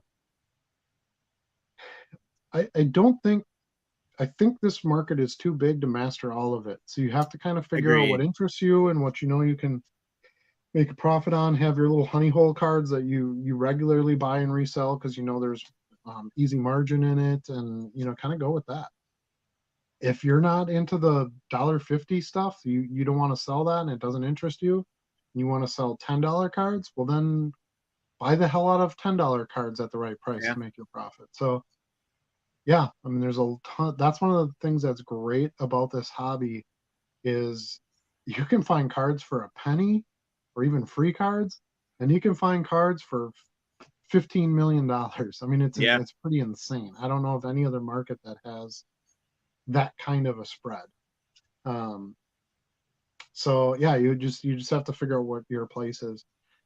Something, and this kind of brings me to another conversation I had earlier this week. Somebody said to me, "Well, why do you buy from dealers? Why don't they sell the card and make that profit?" Because of the Because work. there's dealers at different levels. The dealers we're buying from, they're buying these bigger collections that have some higher end cards in it that they want to sell for their profit, and then they just want all the other stuff that they took on a you know took took from Get it, out of the way. get it out of the way, and then that's Right. like maybe their break even money, or whatever, however their model is set. So they're basically just providing other dealers, I mean, collectors will buy some of the cards out from them too, but when we come up and we're buying the bulk, they're encouraged to give us the deal because they want that stuff gone. They're going to buy the next collection and they're going to have another 10 monster boxes of stuff to unload. They don't want So to carry it back home from the card show. yep, so most of the time their buyers are not end users or end collectors, they're us, more resellers. Our customers are the end users. We're the collector who wants to pay the $1.50 for the 97 Fleer Ken Griffey Jr. base card. Right. So you have to know, where you're selling to. All right. So Peter says, I don't know if this has been shared, but at least 30,000 listings. Are you making a self-sustainable living? Teach us, Obi-Wan. Um, yeah, I mean, it depends on what you consider, I guess, a self-sustaining living. Can I pay all my bills and go out to eat when I want? Yes. So, um, yeah, it's definitely sustainable. There are lots of low end dealers that do it for a living. Um, but it's like I said, it's a 24-hour job. You're constantly listing, you're constantly filling orders, you're constantly responding to orders, sending or offers, sending offers.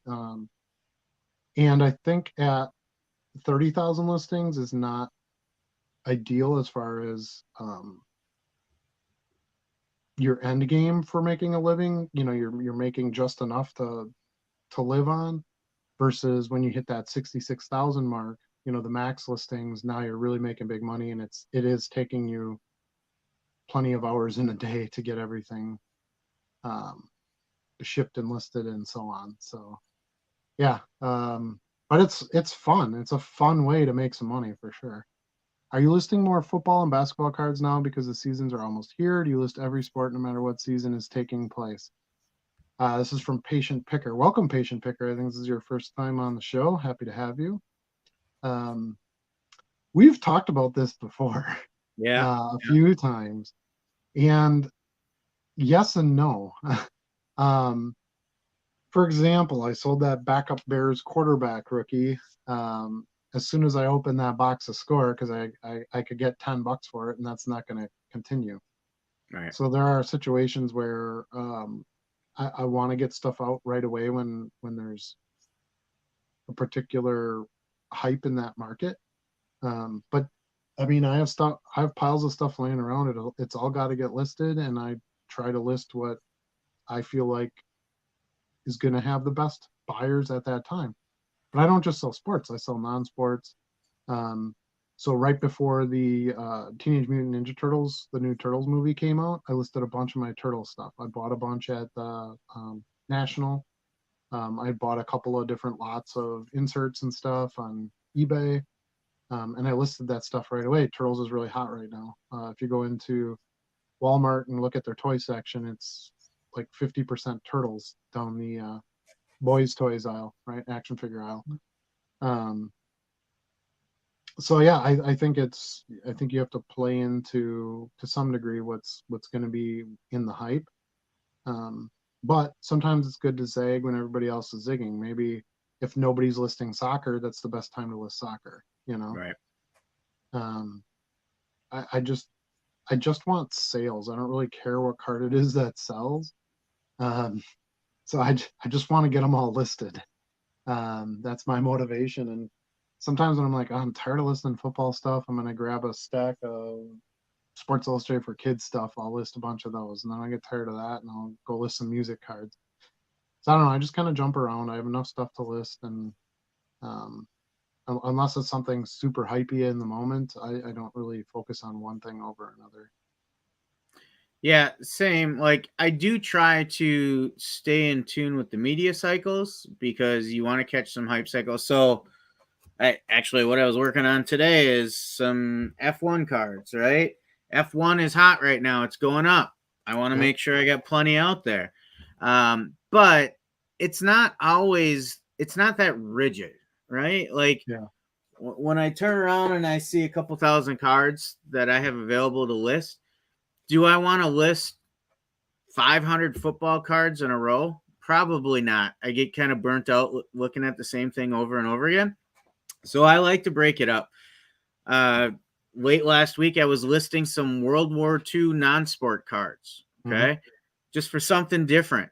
World Cup started. I was like, okay, let's get some soccer out there. People are going to be looking for some soccer.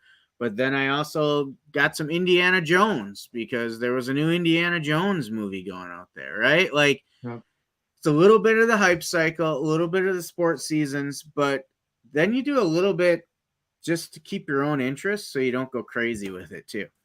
And the thing is when does that hype cycle start for the next season? Does it start a month before? Is it 2 months before? You know, I mean, even that is kind of subjective to depending on who your buyers are. To me, I try to analyze who my customer base is, and my customer base is generally the collector because you're not going to have investors buy $1.50 cards in most cases, unless you're selling like First Bowman cards or something. Right. So if someone's collecting Dennis Rodman, they might buy a card in the middle of summer. Like it doesn't really matter. True. He's a retired player. It doesn't matter when the season starts. Tons of stuff that I sell is players who aren't even playing. I don't know necessarily that when the season starts, it's going to impact any of that. You can sell a Michael Jordan card in the middle of winter. You can sell a Michael Jordan card in the middle of summer. It doesn't matter. So I think it plays more into what you're listing. I don't do a lot of prospecting. I don't buy a ton of new product. I don't rip a bunch of wax. I don't do any of that stuff. So it's not something where it's like, okay, get this in, I got to get it listed and I got to get it sold, or the opportunity is completely gone forever. Yeah. It's pretty rare I have something like that. All right, you and me both, Tim, started finally in June after saying I would for 2 years, and these gents have really helped me push myself more than I would, and I didn't want to share progress. Great community here. Um, I hope you do want to share progress. That's part of the point of the community that we're trying to organize here. I think I think there's plenty of space for different types of sellers. Serious full-time sellers, part-time sellers, hobbyists, low-end cards, high-end cards. I think there's space for enough of the sellers that I think we can all help each other out and be successful at whatever level you want to be at. A lot of people don't want 30,000 listings. It's a pain in the butt, you know, to some degree. That's a lot to manage, and I have to end listings and list new ones. I have to, you have to manage all the inventory, the physical inventory, and have a place for it to go. And um, picking cards out of a single box of 100 cards you have for sale is a lot easier than, you know, putting your 30,000 in a space that makes sense so you can go find it again. So, um, yeah, you have to decide what level you want to be at. I think Charlie, you said that you've been so busy you haven't been able to list for like a week. Yeah, like Yeah. I think we talk about listing a power listing day. Let's get 100 out in a day. I think I listed 100 over the course of a week. It's been 10 here, 20 there, 5 here, and there's been a this week it's been a little bit better because I had some of those non-sport ones that I can list pretty quick because it's just change the card number and go. So that helps a little bit too. When you talk about what are you going to list, sometimes I think about that too. What do I have time to list most? Well, I can get 20 non-sport cards out, or I can get 5 2022 Topps baseball cards out because of the different requirements to list them, right? Mhm. So sometimes that goes into my thought too. Non-sport stuff is easier to list. It is. It That's definitely one of the is. best parts of it. I would agree. Tom, by the way, was the one who told you that your slice card was a rookie. So shout out to Tom for Yeah. helping us out on that one. We talked pink-haired Seth Petroselli getting the KO over Kimbo. Oh, that's right. I remember that. Yeah, that's kind of how it came up, right? Was that talking about that fight? Yeah. Yeah. Yeah, we were talking about the Ultimate Fighter season and how he got knocked out right away when he came in with all the fanfare and stuff. Backyard brawls are different than a UFC fight. Yeah. Well, I would imagine. Yeah, I would imagine. Yeah, that sport has gone through a bunch of different types of things, right? I mean, you look at like MMA is different than UFC, right? I believe that Yeah. some of the rules are different, and so yeah, it's really come a long way. Tom says if he's learned anything here, it's buy My Little Ponies because they sell fantastic. Yeah, I gave away my honey hole on that one. Bronies? Y'all find My Little Pony cards and you're not interested, let me know. Hit me up. I've got some. I got coin for you. Seriously though, the bronies love the cards. Uh, it's kind of funny because I sold I regularly sell pony stuff. It is a good seller, but my orders probably over the last 2 weeks have all been to um, female names. I mean, I guess I don't know who the person is, but it's like Jennifer. Well, that's probably a female, right? That bought Yeah. that card. So I've been most of the ones I've sent have actually been to females. I expected a lot of Chads and whatnot that way for brony cards, but yeah, Girls definitely like ponies too. So Yeah. thank you for sharing. I've been moving up from 1,000 to 2,000 listings the last 2 months. Mostly sell low end $1, $2, $5 cards. I have steady sales daily. Nowhere near sustainable living yet. Yeah, you're not going to be able to make a living off of 2,000 listings, No. um, unless you've got like the super hot stuff that's all going to fly off the shelves in a hurry. You're kind of at a point where you have to be more buyer heavy. You need to put capital in and buy a lot of cards to build up the inventory, and then you'll start being able to take some of those profits. You shouldn't take profits when you're building a business. Everything should go back into the business, um, if you can. I mean, if you need the money, you need the money. But um, you buy 100 cards for $50, and you get them all sold, and you've got $2,000. Now take that $2,000 and buy a card. Um, and then eventually you can just take a few $100 here or there to buy some more inventory to build on. Yet you'll have thousands in sales. So um, to me, in my opinion, that's the best way to build this kind of business. Charlie and I talk a lot about, well, how fast do you want to grow this thing? Because we talked about getting a scanner and using turbo listing programs and things like that to get more cards on at one time. I still, in my heart, believe in the model of the sustainable, slower growth so that it's something that you can manage. If you get to a point where you got to hire somebody, great. You want that to be tomorrow? Probably not. um, you know, you blink an eye and then, oh, holy crap, I have 1,000 sales today and I have to work 12 hours. Well, that might not be the best situation for you. Eventually, your probably your family life would suffer, your golf game would suffer. Who knows? Um, so yeah, just if it's something you're enjoying, you're making a little bit of money on it, you want to grow it more, you want to make it you want to make it a full-time gig, you certainly can do that. I'm have all the confidence in the world that anybody who puts that kind of effort in, time in, um, will be able to make a living off of it. Anything you're selling at, if you're buying something at one price and you're selling it at 6x, 10x after expenses, there's no reason you shouldn't be able to make a living on that if you do it in scale, if you do it high, at enough volume. What do you think, Chuck? You're dropping the chuck a lot tonight. What's up Twice. with I did two that? chucks. I up chucked twice. I did two up chucks. uh, the scalability is tough, right?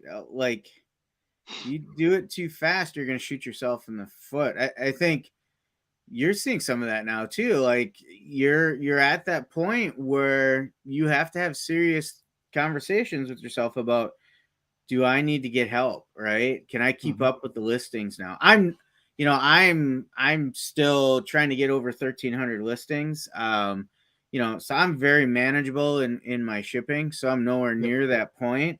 But I have to kind of plan towards that in the future, right? Because I do plan to grow my inventory. I do plan to get where you're at someday.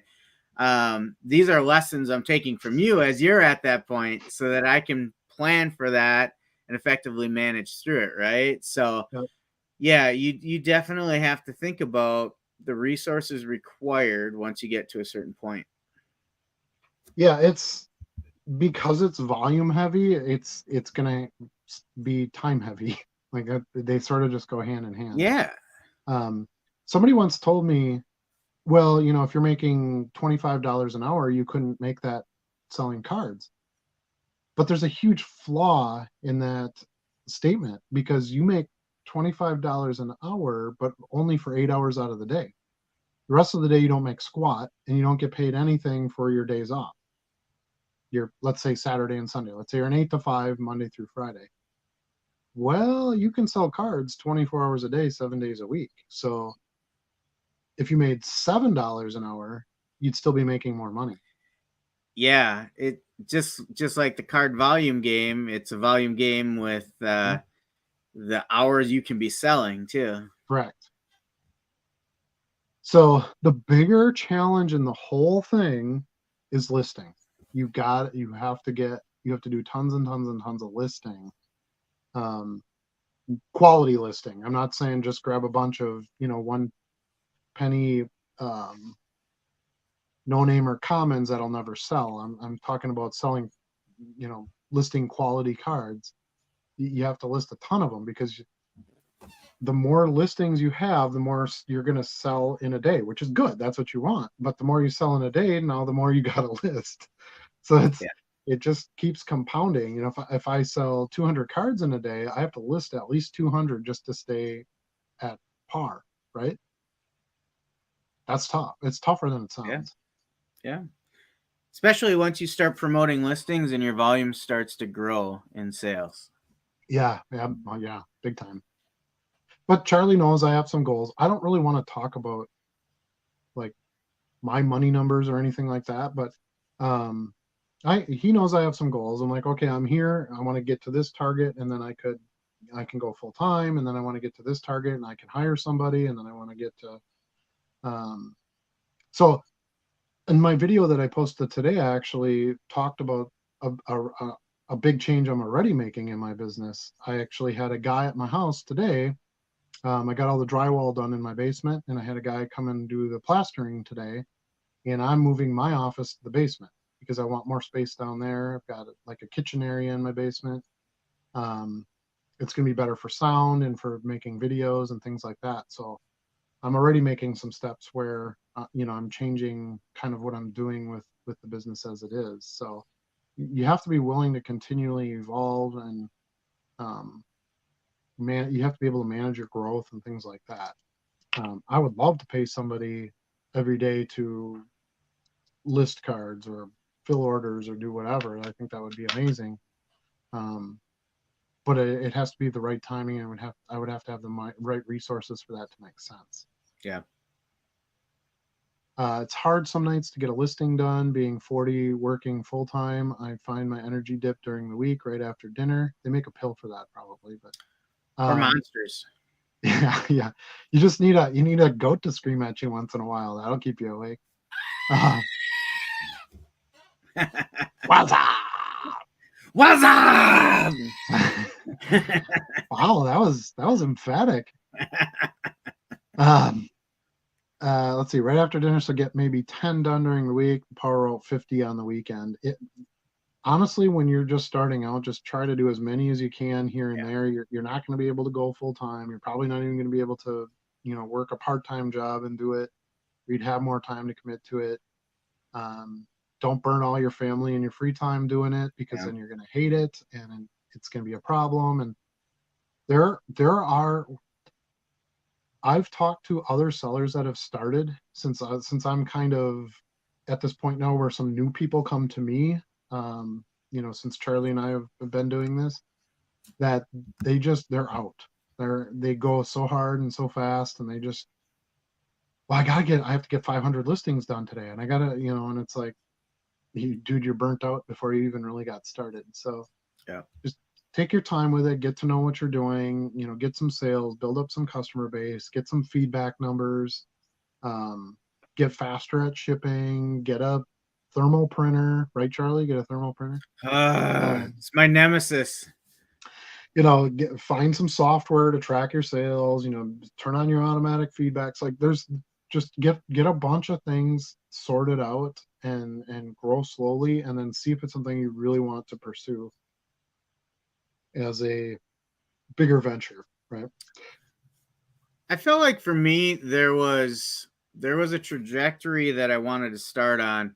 Early on it was get a large amount of inventory established. Once I got above about 800 cards in my inventory listed, then I felt like I could change gears a little bit and manage the ebb and flow of the business with my family and things like that. So now, I said before, I'm closing in on 1,300. If once football season ends, I'm pretty sure I'll blow past that into 15, 1,700, before spring. Yep. But now I'm at a point where I feel like I have more control of choosing when I do it and when I don't. I Yeah. went up north to our land last weekend. I didn't take any cards. I did have like 20 on my phone that I listed here and there while I was up there, but I didn't have concentrated time listing for the weekend. Mm-hmm. But early on, it was I need to get more out there so that I can bridge some gaps and have a Right. little time off in doing that. And again, that's the best part about growing slowly is you can sort of make that shift over time as opposed to, oh crap, no, I have to completely change what I'm doing. Yeah. But you're right. I think as the number of your inventory gets bigger, you feel a little less pressure to list because you know you have products available for sale. Mm-hmm. Um, I don't really feel the pressure overall to get more listed. It's more like in specific areas, like, oh crap, I don't really have any Right. turtle stickers left. I got to buy some of those. Oh crap, Right. like I made a point earlier. Well, my Jordan drawer is getting kind of slim. I better. I was looking for I Ricky Henderson at the last show. like Yeah. right. Jeter right now. I had a giant Jeter sale. I had a guy buy like Who? 125 Jeter cards this week. Never heard of him. Who? Yeah, the greatest Yankee of all time. And so it's like, oh crap, I better, go buy a load of Jeter stuff. So the way I do my cards, that's how I look at it because I'm more of a specific player driven and that kind of thing. Yeah. You might go, well, geez, I don't have any prospects left from this year. I better buy a big box of baseball prospects. Whatever is your thing. Um, it's easier to manage as you have more numbers already posted. You can start to see the holes or where the bigger sellers are, and you can kind of focus your growth on that versus just buying whatever and listing it. This is a COVID hobby for me, but I enjoy it and it helps offset the habit. Yeah. Um, and I would say that that's probably the vast majority of card sellers is they're selling enough so that they can take that money and then buy their boxes or buy their PC cards. Um, I saw Tom posting earlier he was buying Josh Allen stuff, for his PC, and that's great too. If it ends up supporting your hobby, your own PC, that's still worth your time to do this to earn the funds to be able to have those pieces without spending your own um, livable wage income, whatever you want to call it. All right, I'm gonna aim for full-time cardboard sales though, so I need to work on my weekly routine to waste less of my free time. If you want to do it full time, you got to work it full time. Like it's pretty much that straightforward. Um, there are very few days where I just sit here and do nothing. I'm listing, I'm shipping, I'm making a video, I'm uh, searching eBay for lots that I can buy before Charlie gets to them. I'm looking for shows to go to. I'm going to a show in Milwaukee this weekend. It's about a 2 hour drive for me. Um, yeah, it's yeah, if you're going to do it full time, it's full time, right? So Yeah. you got to take it seriously. It's no longer a funsy thing for the most part. It's It something can you still be enjoyable though. correct. Well, it better be. I think Yeah. I believe you can make money pretty much doing anything if you can find the right angle to it. And if you can find something you enjoy doing, that's even more valuable. Yeah. Because you have to make a living no matter what. Um, but if you can find something that you like doing that you can, you know, do for a long time, that's pretty cool. That's not as easy as it sounds.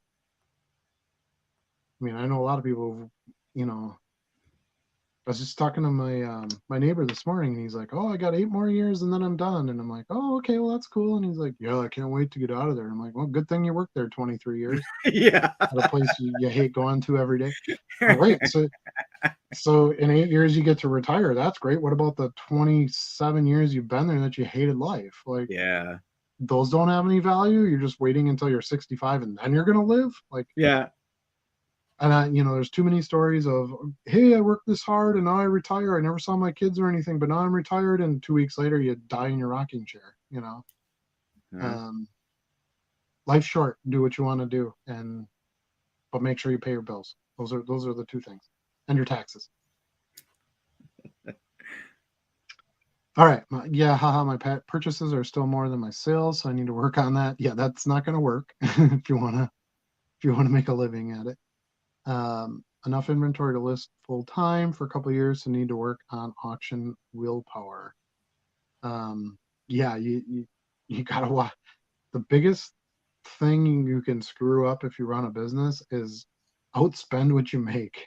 Yeah. There's a lot of mismanagement in the world of corporate, and generally, when you see those businesses go bad, it's because of that. They spent too much, spent more than they made. Um, and you know what? You might have to give up some of those spendings. If you're going to make less money by selling cards, well, then you can't spend as much. So you have to decide which one's going to be more important to you, at least until you build it up enough where, maybe then you'll have more. Whoops. Holy How'd we cow, I do can do that. that? I don't know. I just moved us. That's cool. I can't have you be first. That's crazy. It's like we were dancing for a second there. Yeah. Oh, we need to do that with Like, the stew. yeah, yeah. All right. So yeah, don't spend more than you make. That was an easy one. Do you both only do this part time? So, no, I do this full time now. I left my position a couple weeks ago. I didn't really want to make a big announcement about that or anything because I was kind of trying to make a transition, see if this was something that I could do full time, and I can. So that's what I'm doing now. Charlie does this as a side hustle at this point. But I believe your long-term goal is once you're done in your career, which you enjoy still, Right. and has good benefits and all the other positives to it, Mhm. that you intend to run this as a more of a business, right? Yeah, yeah, exactly.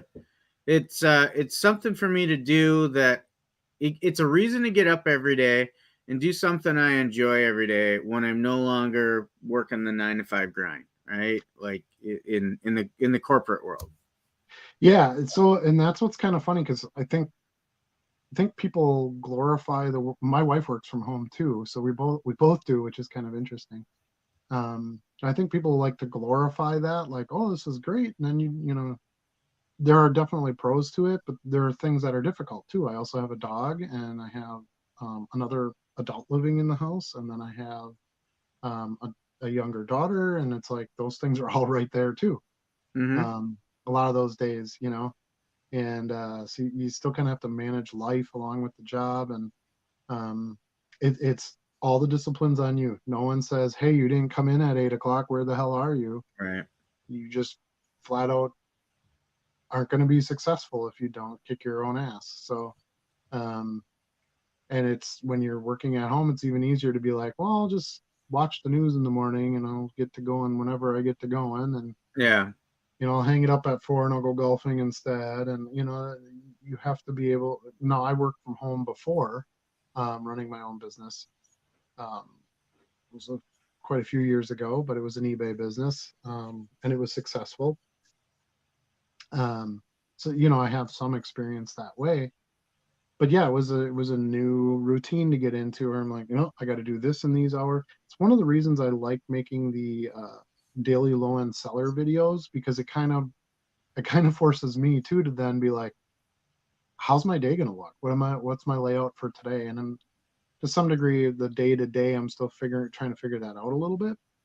Um, but I'm settling into some routine now, and I have my consistent customers and my sales and things like that, and now it's just sort of working on the growth. I have the time to focus now to really put into the growth and get the returns, and um,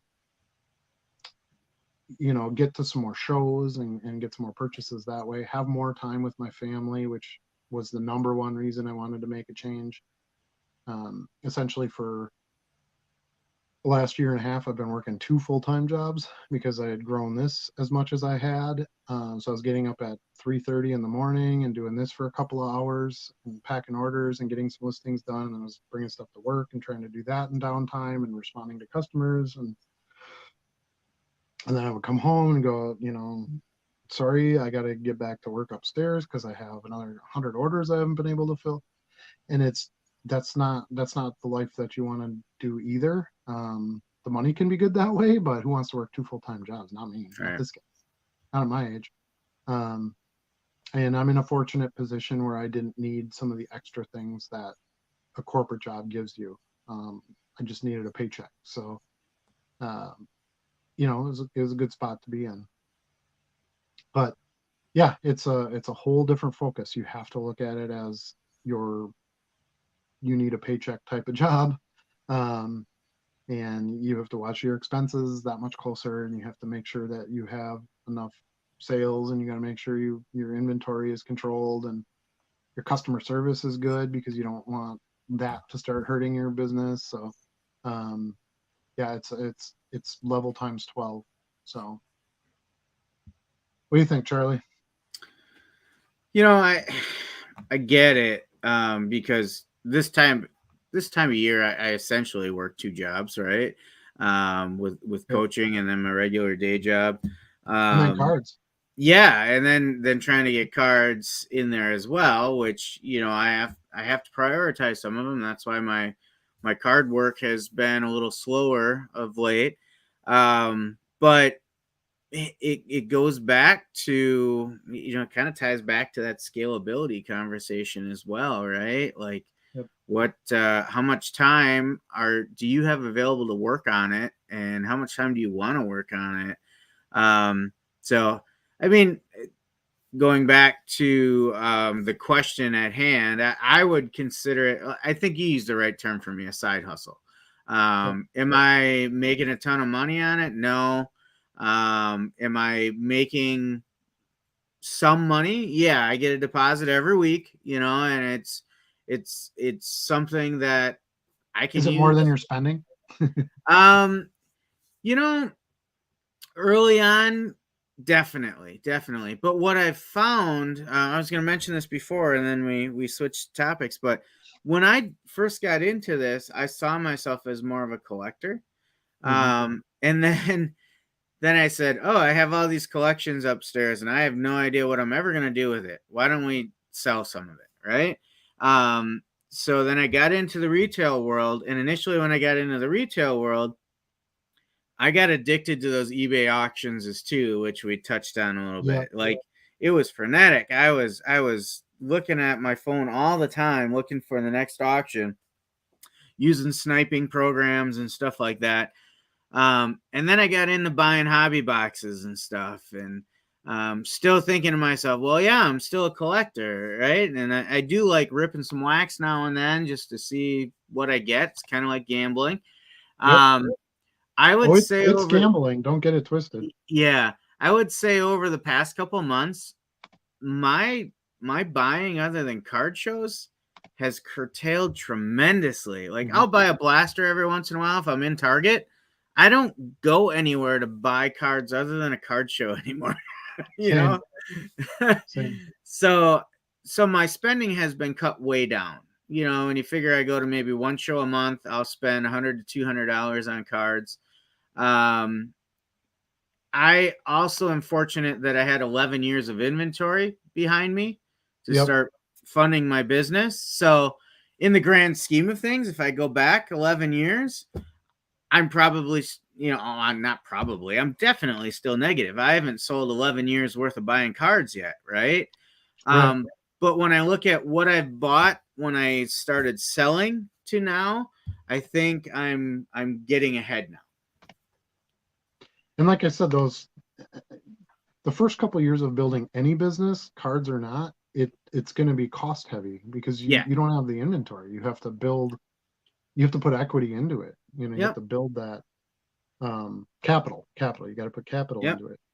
And Um, supplies and things like that. yeah. So this isn't something where you go, tomorrow I'm going to quit my job and I'm going to put my first listing on eBay. Like Right. that's really not going to work. Right. It's definitely a growth model to get to a point where you could do it full time. Um, $2, geez. Replying to an offer. Anyway, yeah. So there's a bunch of us that do this full time, that are pretty successful with it. try to get some side streams of income. I know there's a couple of sellers that do like promote different card shows. They do different YouTube channels, things like that. So there's some things you can do to supplement too, so that you're not just depending on your low end card sales. Right. You can sell supplies, you can merchandise your brand. I guess goat t-shirts are coming at some point. I'm Go assuming, t-shirts. Oh yeah. you know. Um, so yeah, I think once you get a feel for it and you're getting way more deposits than you're spending, then I think then you can look at it as being something that you could really pursue full time. Yeah. What's your go-to way to find the best card lot deals? Uh, I don't know. I mean, I pretty much only buy cards on eBay and at shows. I did some ComC stuff when before the boom. I could get a bunch of like good, decent inserts for pretty cheap, and I'd buy enough of them at one time that was worth it to pay the one shipping fee. But pretty much since then, I just most of my inventory has been built up by just finding game-winning lots on eBay and bidding on them, making offers on stuff, just working it for my purchases. And I have an inventory. I guess I would say, I mean, I have 30,800 cards listed, and I would say I probably have another 25,000 cards to list without looking at my other farv cards, which I probably have another 20,000 of. Um, so I mean, I have enough that I could probably list right now and max out. Maybe not the best of all those cards.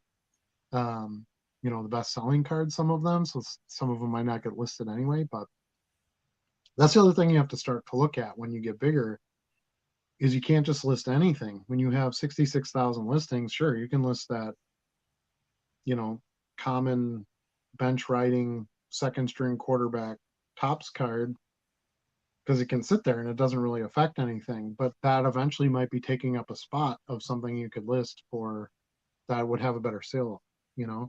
Yeah. Um, so as you get bigger, you kind of want to watch that a little bit more. That would be a suggestion of mine. The tricky thing is sometimes that second string bench riding quarterback is the hot thing right now. Yeah, right. Yeah, I guess that was a poor example. But that's where, you have to spend a little bit of time, do a little bit of research, get to Yeah. know, some of the stories, the situations. Vincent, Vincent Papale is? Yeah. A lot of The people Eagles? don't know who he is, and you'll find his, I think it's 1983. I don't know, Sounds right. whatever year he had the one card. You'll find those sometimes in diamond quarter boxes, and you can get $15 for them. Yeah. Because of who he was and what he did in the league, and there was a movie based off of him. Yeah. So, um, yeah, you have to do a little bit of your the research you did that the other guy didn't is generally going to be where you find your profit, Yeah. your bigger profits anyway. I will say in regards to this question though, there is an art to it. I am not very good at it yet myself. You know, Adam is exceptionally good at finding a good lot at a good price. And I think part of it is understanding how much you want to pay. And again, just like at a card show, being willing to say, no, that's we're not going to be able to make a deal and walking away. But also finding the value in the middle of that lot that will pay for the rest of it. Right. You know, you may look at a lot of 100 cards, but in reality, you're saying there's 5 cards in there that'll pay for this entire lot when I sell Mhm. it, and then everything else is pure profit, even if it's $2 a card. Right. Um, Exactly. so I think you have to change your mindset a little bit when you start looking at a lot. You can't just say, "Oh, well, 90% of these are just common cards. I don't want to buy that," right? Mhm. So you got to kind of change where you're looking. And that's where the beauty of card shows comes in, because you're essentially buying lots, only you get to cherry pick them. Yeah, And that's what I exactly. love about it, because I bought a ton of lots online. Now, I shouldn't say lucky because I did the work on it, but I had found some lots where I found some big money like Charlie said, in the middle of the lots, which you won't necessarily find out of a quarter box from a dealer. But yeah, a lot of times I was just getting cards that don't have great resale, and I just kind of had to accept that because that was how I could get inventory. Um, so and I think I talked about this on a few shows ago, that I'm kind of switching my buying focus to mainly card show buys, because I have so much inventory now and I've got a bunch of stuff to list yet. Other than like specific events, like my Michael Jordan lot is getting, drawer is getting slim. I might go Yep. look for a 100 card Jordan lot. Or ooh, I just sold a ton of my Jeter stuff, the greatest Yankee ever, to a couple of buyers. I need to go buy. I need to go buy a 300 card, Jeter lot to refill that. So unless I'm get to a situation where it's like I have to go find these things, I have to buy a lot of my non-sport lots on eBay. We don't have a lot of dealers around here that sell non-sport. The main reason I'm going to this show this weekend is there's a really big non-sport lot dealer that's going to be there, and I want to crack at some of that stuff. So the National was a lot better for non-sport than I thought it would be. So there are different types of buying for different situations depending on what you're looking for. Yeah. But yeah, as far as like where to go to buy lots, the best place I found is eBay. I can't imagine really shopping for cards anywhere else. If you're going to like Beckett Marketplace, you're going to ComC, those are all like dealers selling that stuff, and it's going to be hard for you to find like lots where you can take advantage of a card that's underpriced. So, okay. Peter has one more question. He wants to know. Oh, he watched a video of me taking down listings and then re-entering them. Yeah, I do that at least every morning. What is the thought process of all that? Are you trying to beat the eBay algorithm? Um, yes and no. um, so one of the things that's important is to make sure you're constantly listing. And sometimes I don't have as much time to do that in a day because I have more sales to fill. So by taking down some listings and relisting them, you're getting new listings out there. It's also taking down your oldest inventory and relisting it with new item ID numbers. There's a lot of people who search for their buys based on new listings. I'm one of them. That's one of the ways I search for lots and things I'm looking for.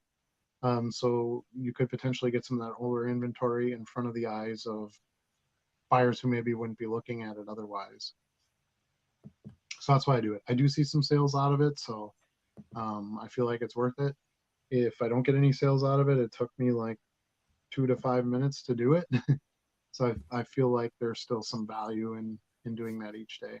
And that's nothing I've invented. That's You can see 150 million YouTube videos of resellers and sellers and business owners that do that with their eBay stores.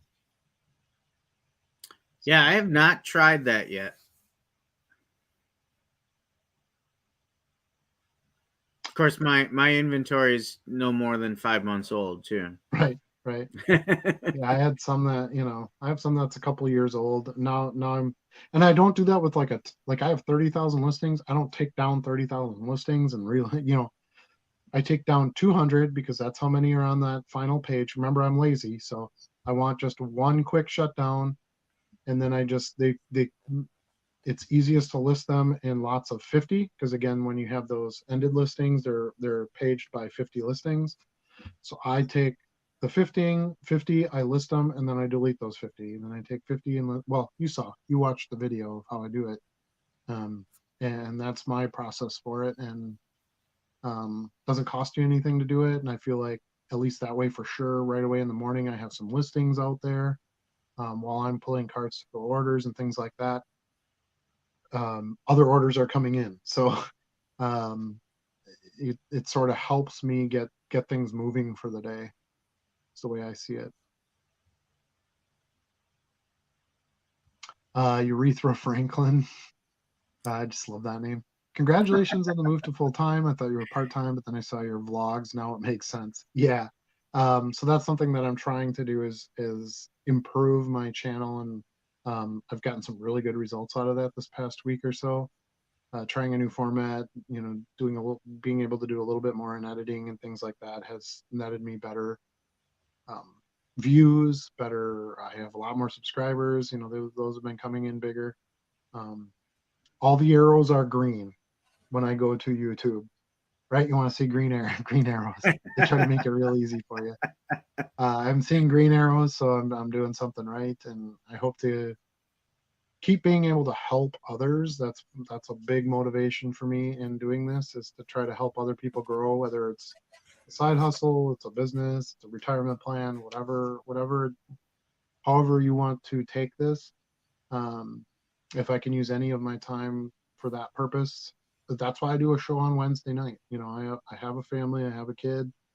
Um, this is my free time from my normal work day, but I believe that there's value in being on here at a time when everybody else is more accessible to be able to, share some knowledge and share some experience.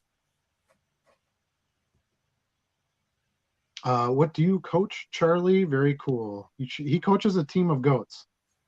Yes, I mean, yes. they're all kids, right? There, what? Kids, I got you. I got you. Woo! Nice callback. Uh-huh. Uh-huh. But yeah, I am a high school football coach. Got the colors on here, the Preble Hornets. So it's a pretty large school here in Wisconsin. Yeah, I think that's awesome because again, it's something that you can share your experience, your knowledge, your teaching, your um, guidance, right, to these Yeah, young people who need a lot of guidance at that time. So I think it's awesome. I coached for soccer for a couple of years. I loved it. Kind of ran out of time doing it. Um, so maybe that's. And I've actually talked to my wife about that a little bit, and she said, "Well, why don't you look at a high school soccer coaching job or something like that? yeah. Now that I can kind of write my own schedule a little bit." So I didn't want to do that this year because I'm just kind of getting this thing going. But I don't know um, where you get to write your own schedule someone, part of that. you know what I mean. It, it's a 24-hour job, but my main chunk of that I can sort of choose where to put it, I guess. Yeah, yeah. So versus you got to be here at 8, you got to leave at 5. All right, Tom says that he had a nice little deposit of 300 on Tuesday, so yeah, spending more. Ouch. LOL. Yeah, I mean, if you consistently get $300 deposits, that's pretty solid. But if you're spending 400, that's not working out so great then. Spending is the thing that breaks businesses' balls. Yeah. Put that on a greeting card. Let's see. I go through phases, won't buy for a while, then a spree. So definitely working on getting it completely under control. Maybe set benchmark goals and use the PC purchase as a reward instead. So I guess my biggest tip to you on this one, it would be to actually keep track of what you're doing. If you want this to be something where you're making a profit, you need to record, well, how much am I making? And then have a spending budget out of that and not go outside that number, right? So, if your sales are netting you $1,000 profit in a month and you want to keep 80% of that, well, then your spending budget is $200 and that's it. You can't spend any more than that until the next month, you know? Um, and it's the same thing for me, just buying inventory for my store. Okay. If I make, $7,000 this month, I can spend, 1,000 on it, and then I still have 6 grand, right? To pay for expenses and bills and whatever else. So Yeah. you got to budget it to some degree if you want to make money on it. If you don't, and you've got expendable income from another job, whatever, and you don't have to keep track of it, that's great. Good for you. Go for that. But if you want it to be something where you're actually, and it sounds like you do, because you seem a little frustrated by your, um, what you're doing right now.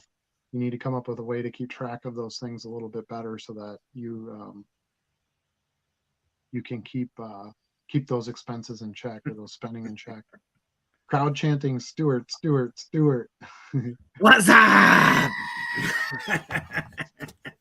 He's so awesome. He's so much better than us. You know that? I mean, this little Yeah, plastic goat is like people come true. here to see they don't care about us. They want to see the goat, you know? And I don't blame them. Like they're Oh, I totally in the know. right. I know. They're in the right. We're supporting cast, you know.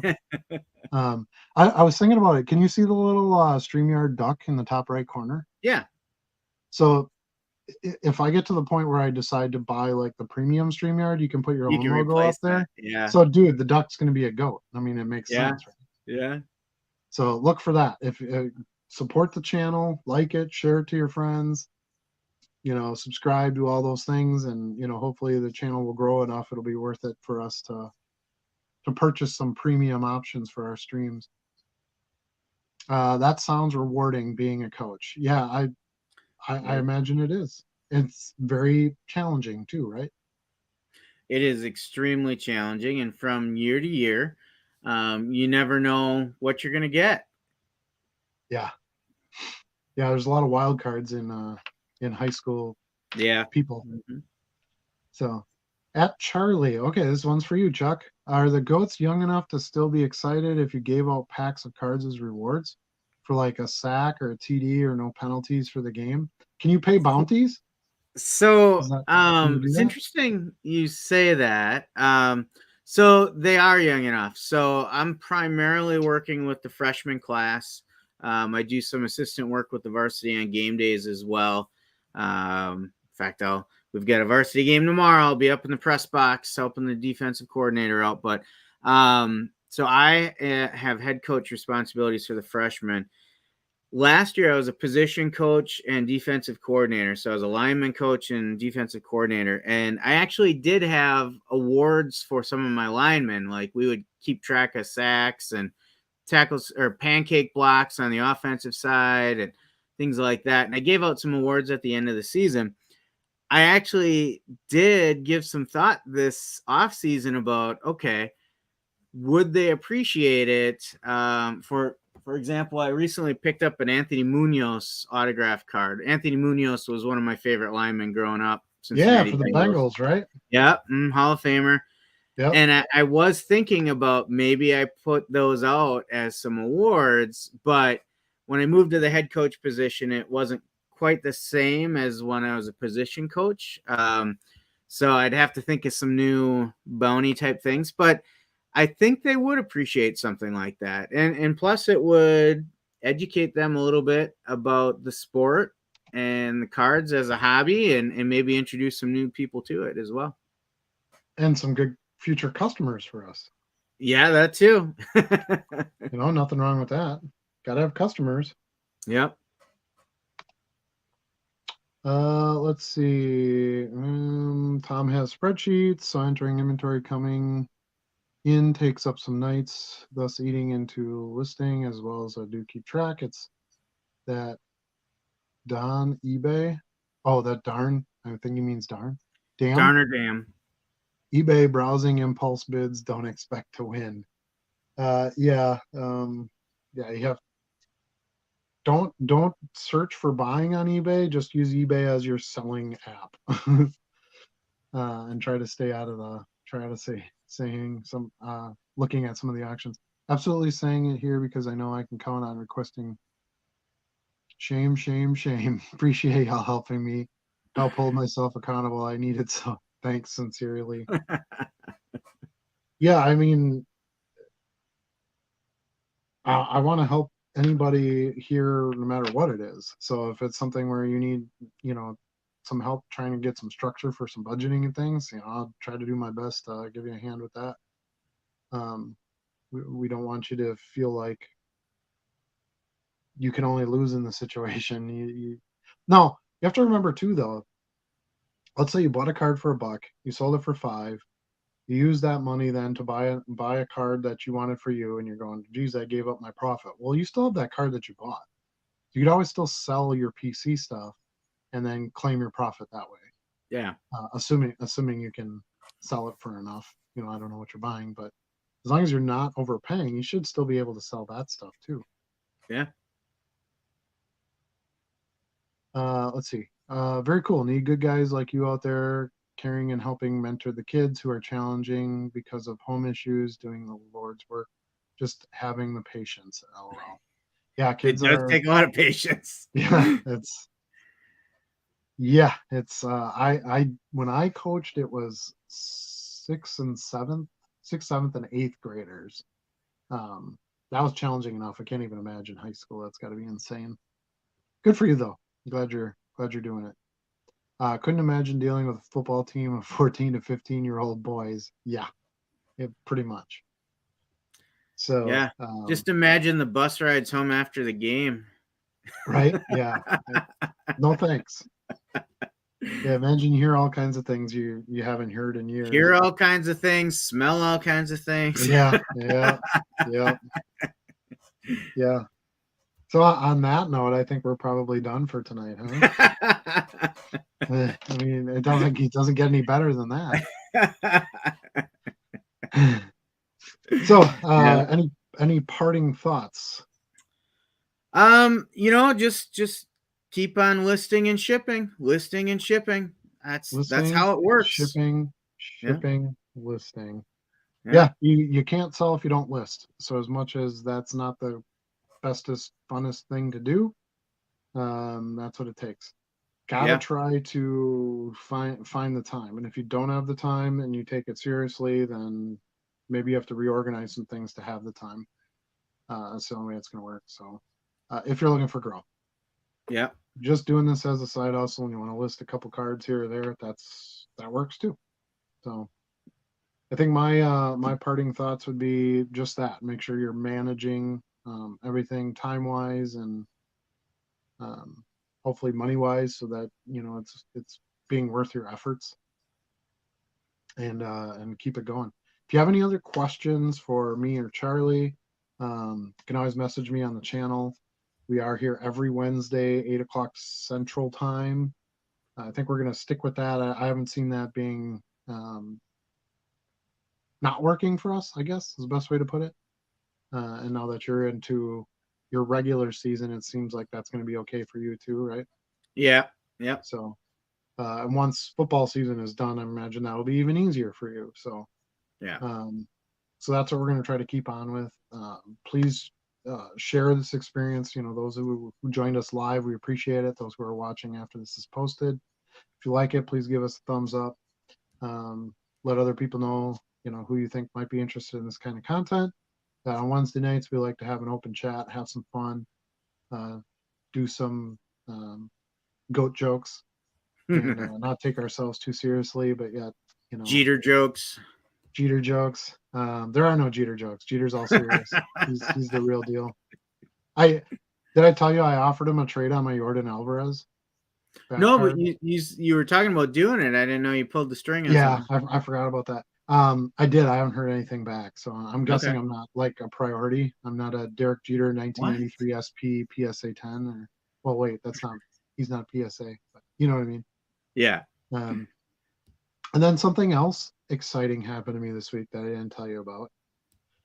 So I was outside during the day because I can do that now, and guess who was walking their dog past my house? Who could it be? Somebody from the Green Bay Packers. Jordan Love. Seriously. Yeah, he lives like a block away from me now. Bought a Well, house over that's there. neat. Yeah. And I was like, Yeah. "Hi, Jordan." He's like, "Hey." Like that was so weird. That's creepy. Um, yeah, it was weird. And yeah, so I guess I'll see him around a little bit during the season. So What kind of it's kind of dog fun. does he have? He has a Rottweiler. Oh, okay. Yeah. So he's So he's I'm got a little guessing more. nasty streak we don't know about. Yeah. Well, I mean I'm not very good at breeds. So, but that's what it Yeah. looked like to me. So it might Okay. have been maybe it's like mixed with a bully or something. I don't know. But yeah, kind of interesting. So I knew it was a Packer player that bought the house, but I didn't know who it was. And like I Sure. said, I don't follow that kind of stuff. Maybe it was on Twitter. I don't know. Yeah. Um, but usually those guys don't like advertise where they are. No, I did live by Aaron for a while, but he lived much further away from me. He was on the other side of like a main. I don't want to say where I am, but he was more blocks away from me than Jordan, who basically lives right in my neighborhood. So At your house now? Yeah, Oh, okay. yeah, All right. yeah. I can. You mean where Aaron lived? Yeah, I always thought he was up north of town, up No, by Rustique and stuff. well, he used to live in well, next time you're over, I'll show you where it is. Yeah, yeah. I mean, obviously he doesn't live there anymore, but So it is kind of a cool thing for being a small NFL town, right? Is right, that a lot of us often find out we're neighbors with NFL players. right. Yeah. It's Yeah, yeah, there's probably more of them around. I don't even know what most of them look like. Like I don't follow yeah, any of it, or anything yeah. other than the cards itself. So, um, Yeah, I mean, in my neighborhood, it was a short drive past Mike McCarthy's house for a time, and I remember one of my friends ended up being neighbors with Devon House a few years ago and stuff like sure. that. Like it happens all the time because it's a smaller town. Well, and they got to live somewhere, Yeah, and I mean, exactly. I live in a nice area and stuff, and I can see why it would be attractive to somebody in that um field, if Yeah, you will. yeah. But yeah, so yeah, and then I was talking to my neighbor this morning, and he's like, "Yeah, did you see Jordan Love walking his dog?" And I'm like, "Yeah, I did." So it was kind of interesting. I was like, "Well, maybe I was just seeing things or something, But Yeah, yeah, somebody else justified it to me. So yeah, um, yeah, I don't know. But I'm gonna leave him alone. We're not like that around here. yeah. I don't really care. If he walks by, I'll say hi, and then that's about the end of it. So, but he's It's got it. like a well, who he is Uh-oh. or where he is, but The other we thing that got happens a bounced. lot of times too, if you're just out and about in Green Bay, you'll run into some of the players. Last season, actually, we had a former Packers lineman on our staff on the Hmm. high school football team, and I've run into a couple other guys out at the bars, just casually out at the bars at times too.